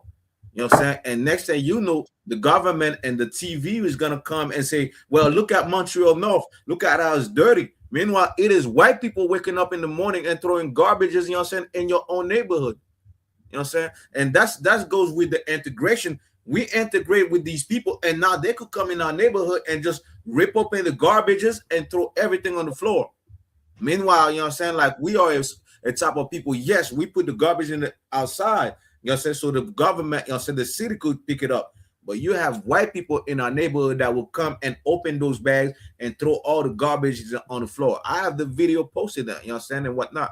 You know what I'm saying? But you know what I'm saying, this is why we should not integrate with these people. You know what I'm saying? This is why we, you know what I'm saying, one of the reasons why we should not have these people in our neighborhood, because they will make sure that their neighborhood looks good and whatnot.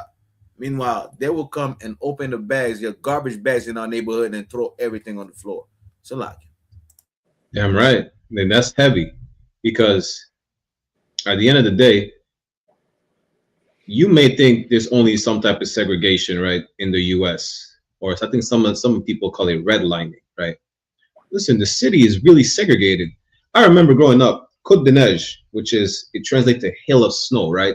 They used to call it at some point when I was really young. My mom used to tell me that they used to call it Côte de Nègre.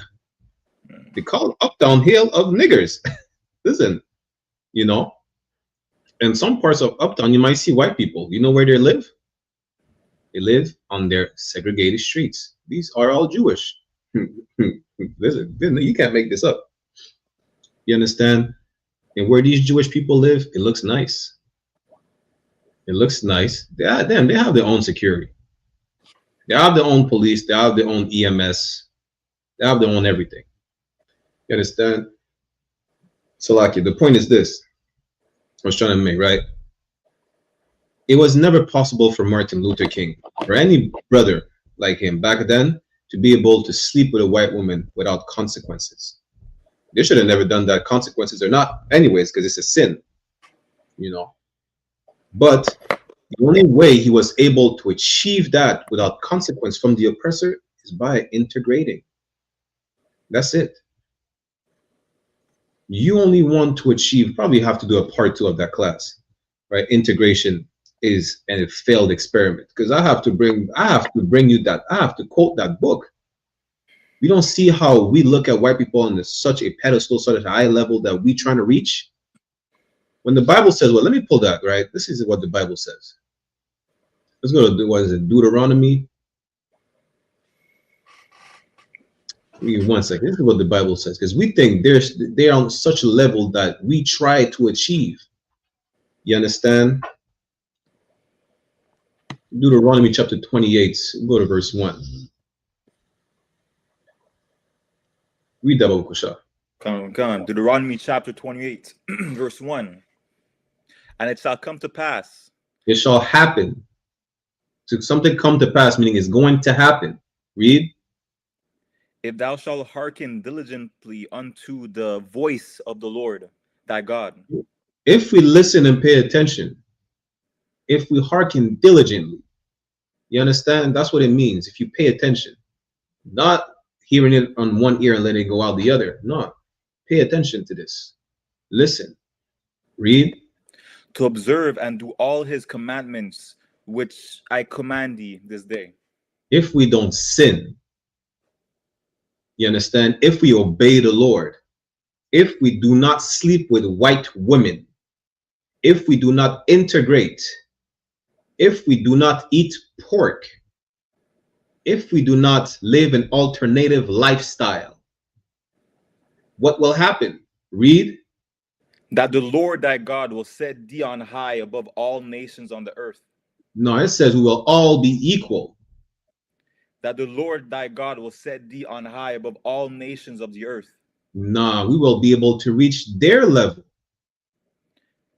The Lord thy God will set thee on high above all nations of the earth. Listen, you understand? We think we have to rise up to the level of our oppressors when we're supposed to be above all nations of the earth. All of them. What do we have to do? It's simple. We have to obey. The Lord said, be holy. Holy meaning separate.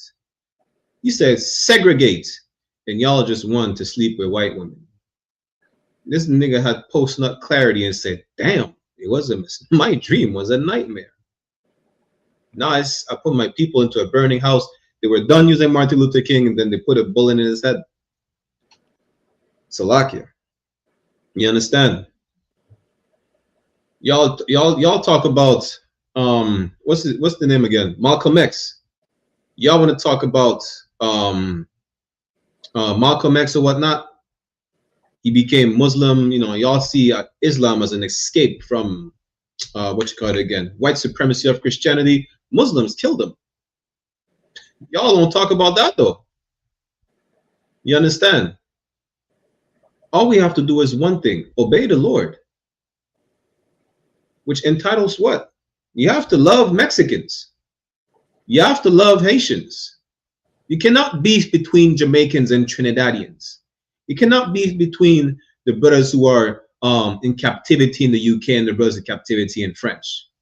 You cannot beef between any tribe. We have to gather together. We have to follow the laws. And we cannot compromise. Especially not for a filthy white woman. Don't you know that's the reason the kingdom got split in the first place? Interracial marriage. Solomon lusted for the daughter of Pharaoh, an African woman. Solomon, with all the knowledge, I think he forgot.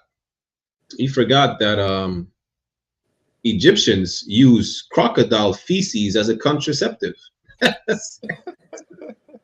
Yeah, Salakia. I think he forgot. Solomon married what? A Moabite, a cat eater. He married a Japanese or something like that. He definitely married a white woman. He married an Edomite. You understand? It don't matter how many heathens he married. You understand? He married heathens. His heart turned away from the Lord. He worshipped the heathens, built altars or whatnot. The Lord said, well, damn, you had 1,000 wives. Well, he didn't say that, but you get the point. Solomon had 1,000 wives. Yeah, listen, he had the choice. There's 12 tribes. The kingdom was united. He could have picked any of the 12 tribes. He decided to go with the heathens. Samson decided to go with a heathen. Samson saw the heathen. He said, I want her. That's who I want. You understand? Listen, integration is bad. You know, we're running short on time, so let's get this article, right? We might do a part 2 to show you, you know, we should not integrate. Let me get this. What is the article? I had another article.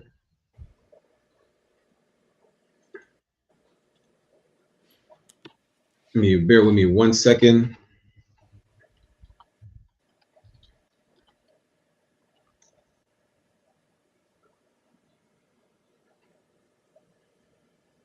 Let me share this real quick.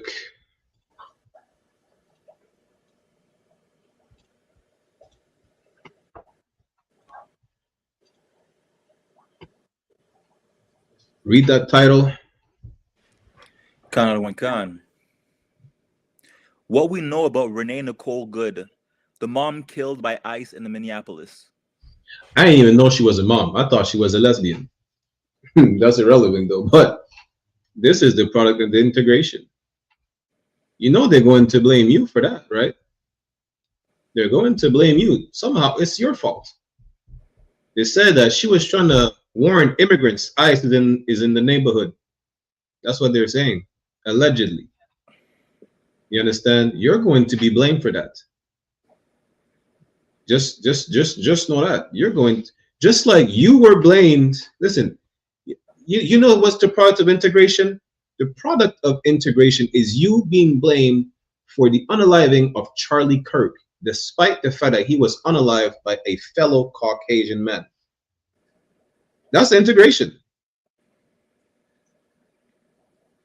I mean, now that you are integrated, you could be a scapegoat. You are around them.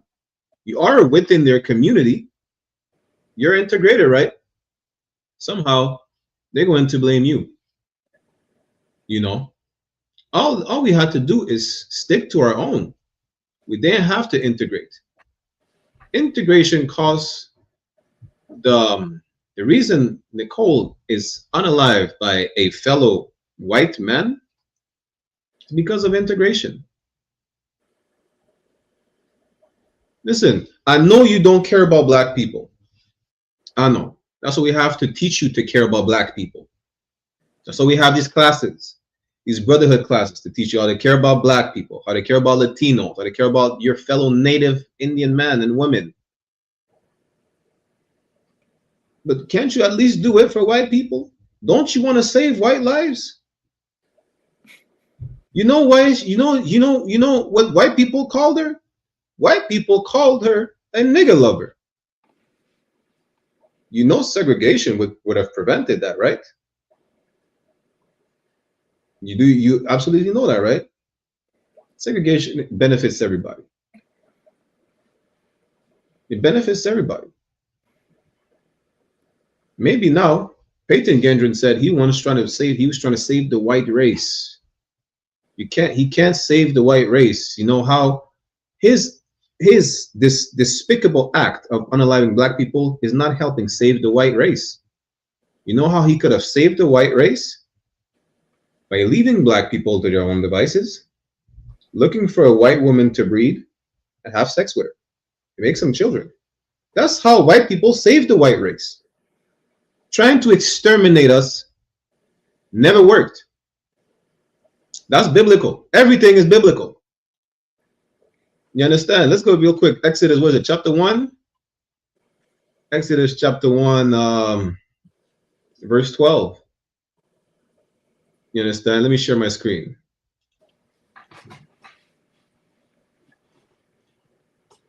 Read that, Babu Kushar. Exodus chapter 1, verse 12. Exodus chapter 1, verse 12. But the more they afflicted them, the more they multiplied and grew.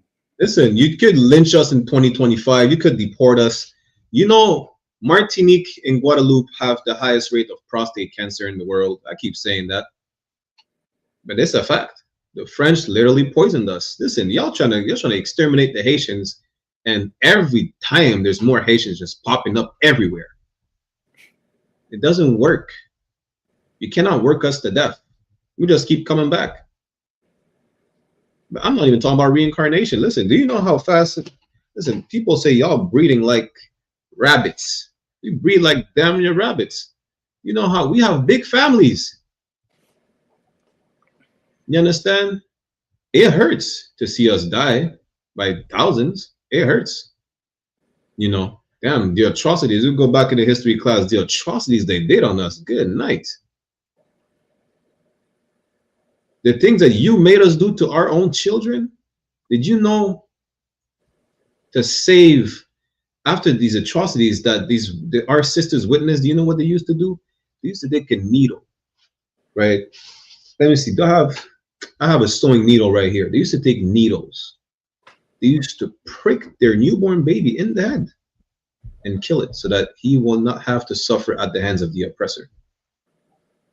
That's what our women used to do. They thought it was the best way possible for our babies to not suffer. You understand? Read that again.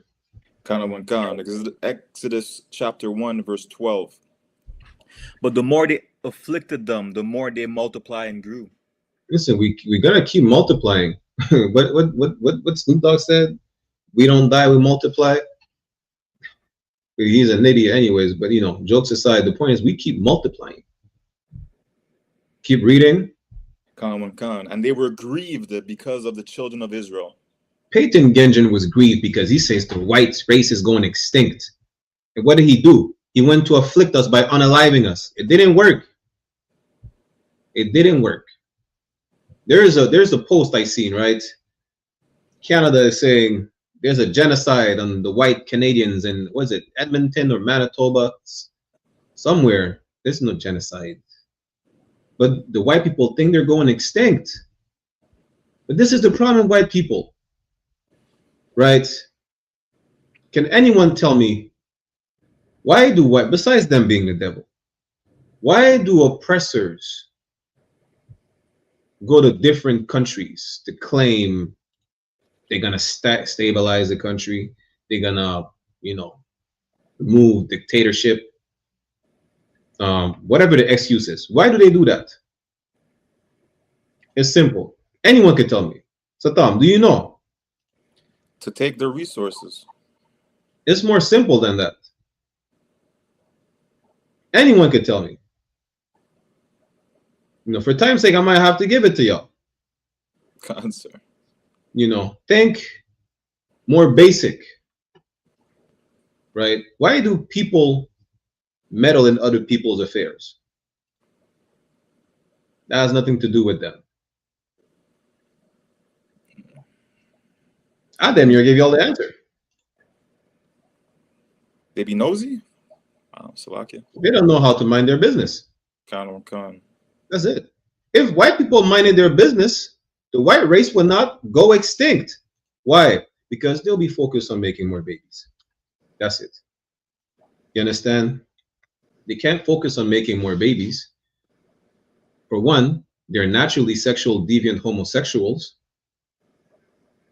You know, probably don't want to make more babies because they still have that in their veins where they're, you know, they're gonna abuse them anyways, right? But Peyton Gendron should have went, you know, get a girlfriend and breed her. Then the white race, he could have worked on the right race, not going extinct. It's that simple. You know, it's what Michael Jackson said. It's as easy as 1, 2, 3. It's as simple as that. Leave us alone.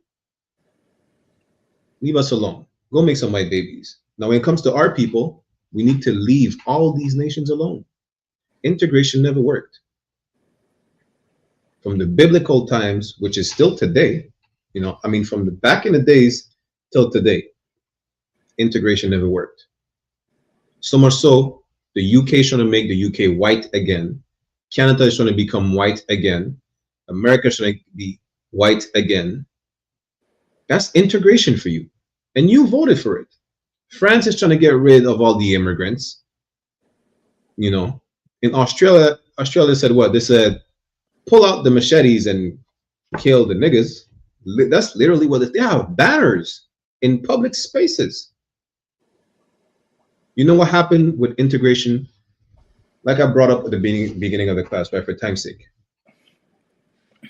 Integration bottled up the natural anger they have for you. Let's pull this last precept. I'm going to go to Ezekiel chapter 35, verse 5. They have, you see how lions and hyenas are natural enemies? They are our natural enemy, whether we like it or not. You know, now, have y'all seen the movie Zootopia? The movie Zootopia is a utopic movie, right? It's a utopia, and Zootopia, they pun intended, I guess they did, where predators and prey live alongside each other in harmony. That can never happen. It's a kids movie at that, to let you know what it's made up. This integration where it works is made up. Doesn't exist. It never did. It never will. Now, what did integration do to these people? Besides fearing even more that they're becoming a minority, is it bottled up their natural instinct to want to slaughter you. It bottled up their natural anger, the natural feeling and disgust they have of you. Now, they're letting it all out because they have one of the most racist, openly racist president, who's also a pedophile and on the Epstein list. And he's a criminal. You know. Read that precept, Abu Kusha. Khan. Ezekiel chapter 35, verse 5. Because thou hast had perpetual hatred. Do you know what the word perpetual means? So like, stop at the commas, Abu Kusha. The word perpetual means forever, from beginning to the end. You understand? They always hated us. Integration bottled up that hate. It bottled up the anger, and it spiked up when they had a black face as a president, because Obama is not black. It was even worse. Then they had Donald Trump, a openly criminal, sexual deviant, racist, just a regular white man. That's it. I'm gonna just say that he's just a regular white man as president to represent the people. They want to bring segregation back so bad. And that's the worst part of it, is that you trying to keep the status quo after being integrated with them. When they said openly, the white woman said what? She said, what did we integrate for? So we could share the same toilet? She literally said that.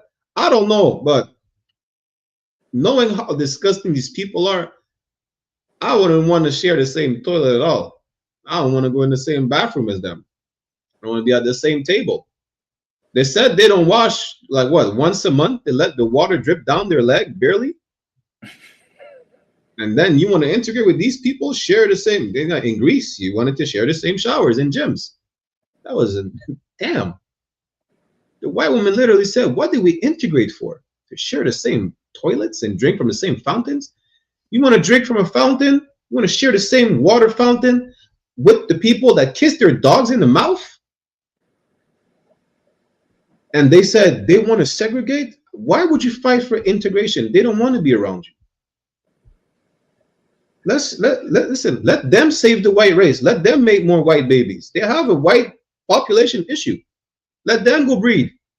And you go back to what you need to do, which is following the laws, statutes, and commandments. You understand? Integration is a failed experiment on all sides. We see it historically, from the early 1900s to the biblical times. This is in our records. Today, they said we don't even want to share the same toilet. You know, I see the clip, white woman, she pulled out her, what's it called? Colostomy bag full of piss, and she assaulted someone with her piss. This is the people you want to share a toilet with? Damn. That's bad.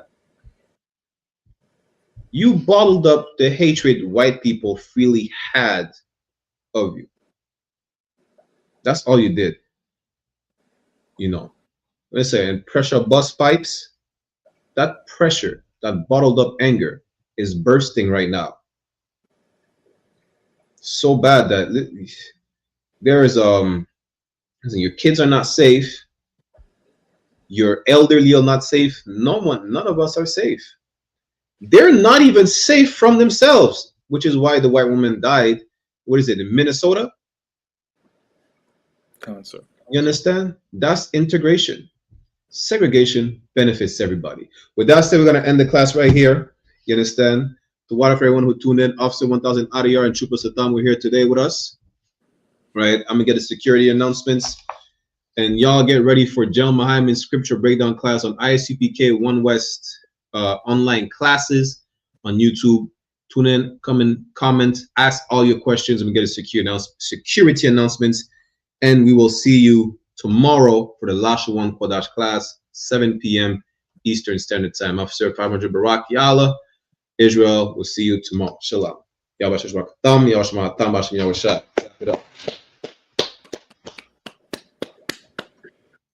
This is the I.S.U.P.K. security announcements. We are the I.S.U.P.K. started at 1 West, 125th Street, Harlem, New York, under Commandant General YAHANNA.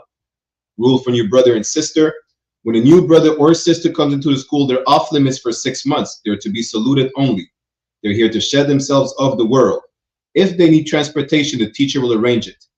After 6 months, if a brother or sister has an interest in a particular person, he or she must get permission from the head to speak to a brother or sister.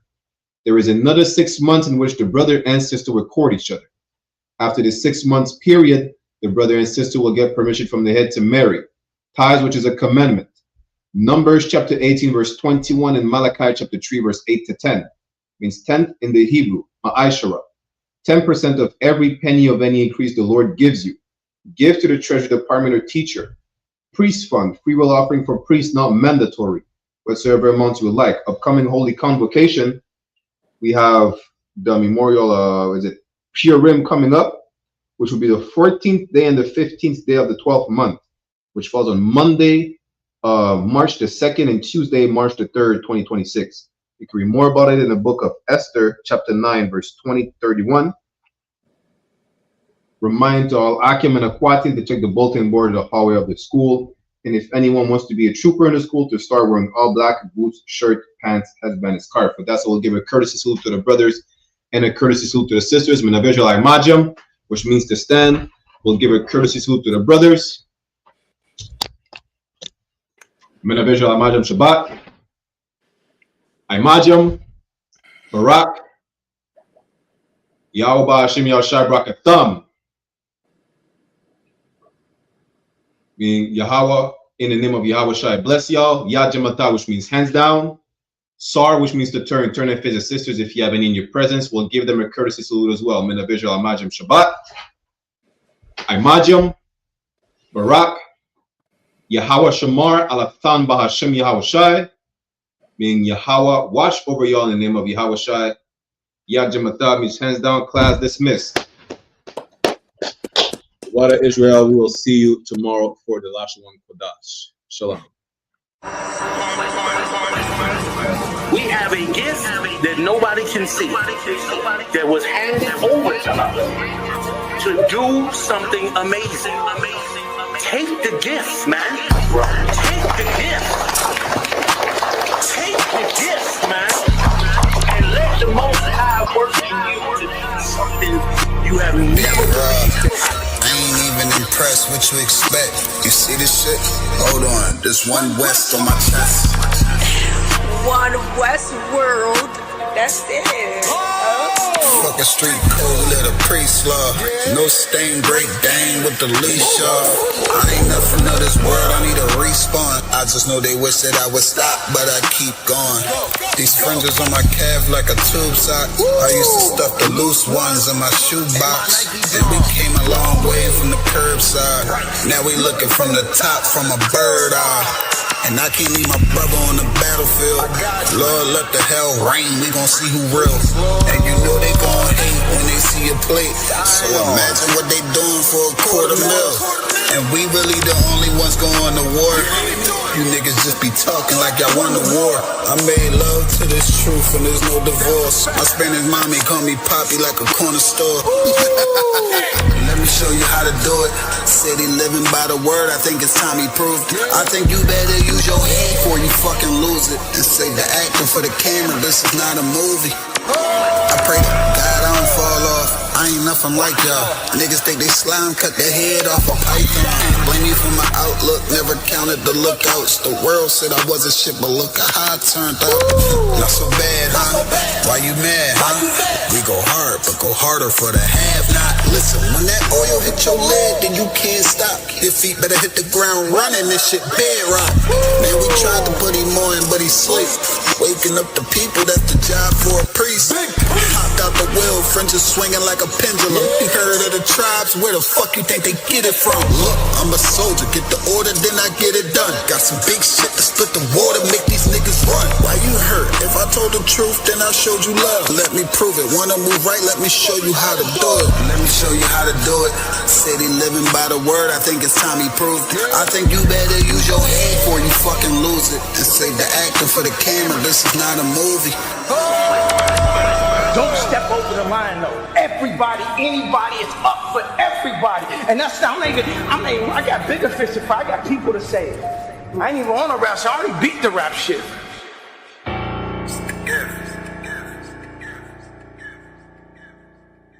Shalom, Israel. It's that time again. The ISUPK, under Commanding General YAHANNA, presents the Lord's 57th Annual Passover. That's right, the Lord's 57th Annual Passover, April 4th, 2026, in Houston, Texas. All Black, Hispanics, and Native Americans are commanded to observe the Lord's Passover. This will be the biggest Passover to date. You do not want to miss this. Fresh lamb, fresh wine, and bitter herbs as commanded by the Most High.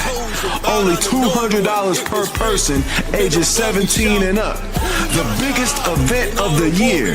There is only one Passover, and it's under Commanding General YAHANNA. See you there, Israel. Shalom. Nobody else there to compare to. Train for war, men of war, and war like apparel. Hey, listen, brothers and sisters, man. If you like what you hear, hit the subscribe button, man. Subscribe to this channel. And also, please, go to isupk.com and pay your tithe. Drop me some cash so we can move around this planet like we need to, man, and do the things we need to do. They're one West. They're one West. They're one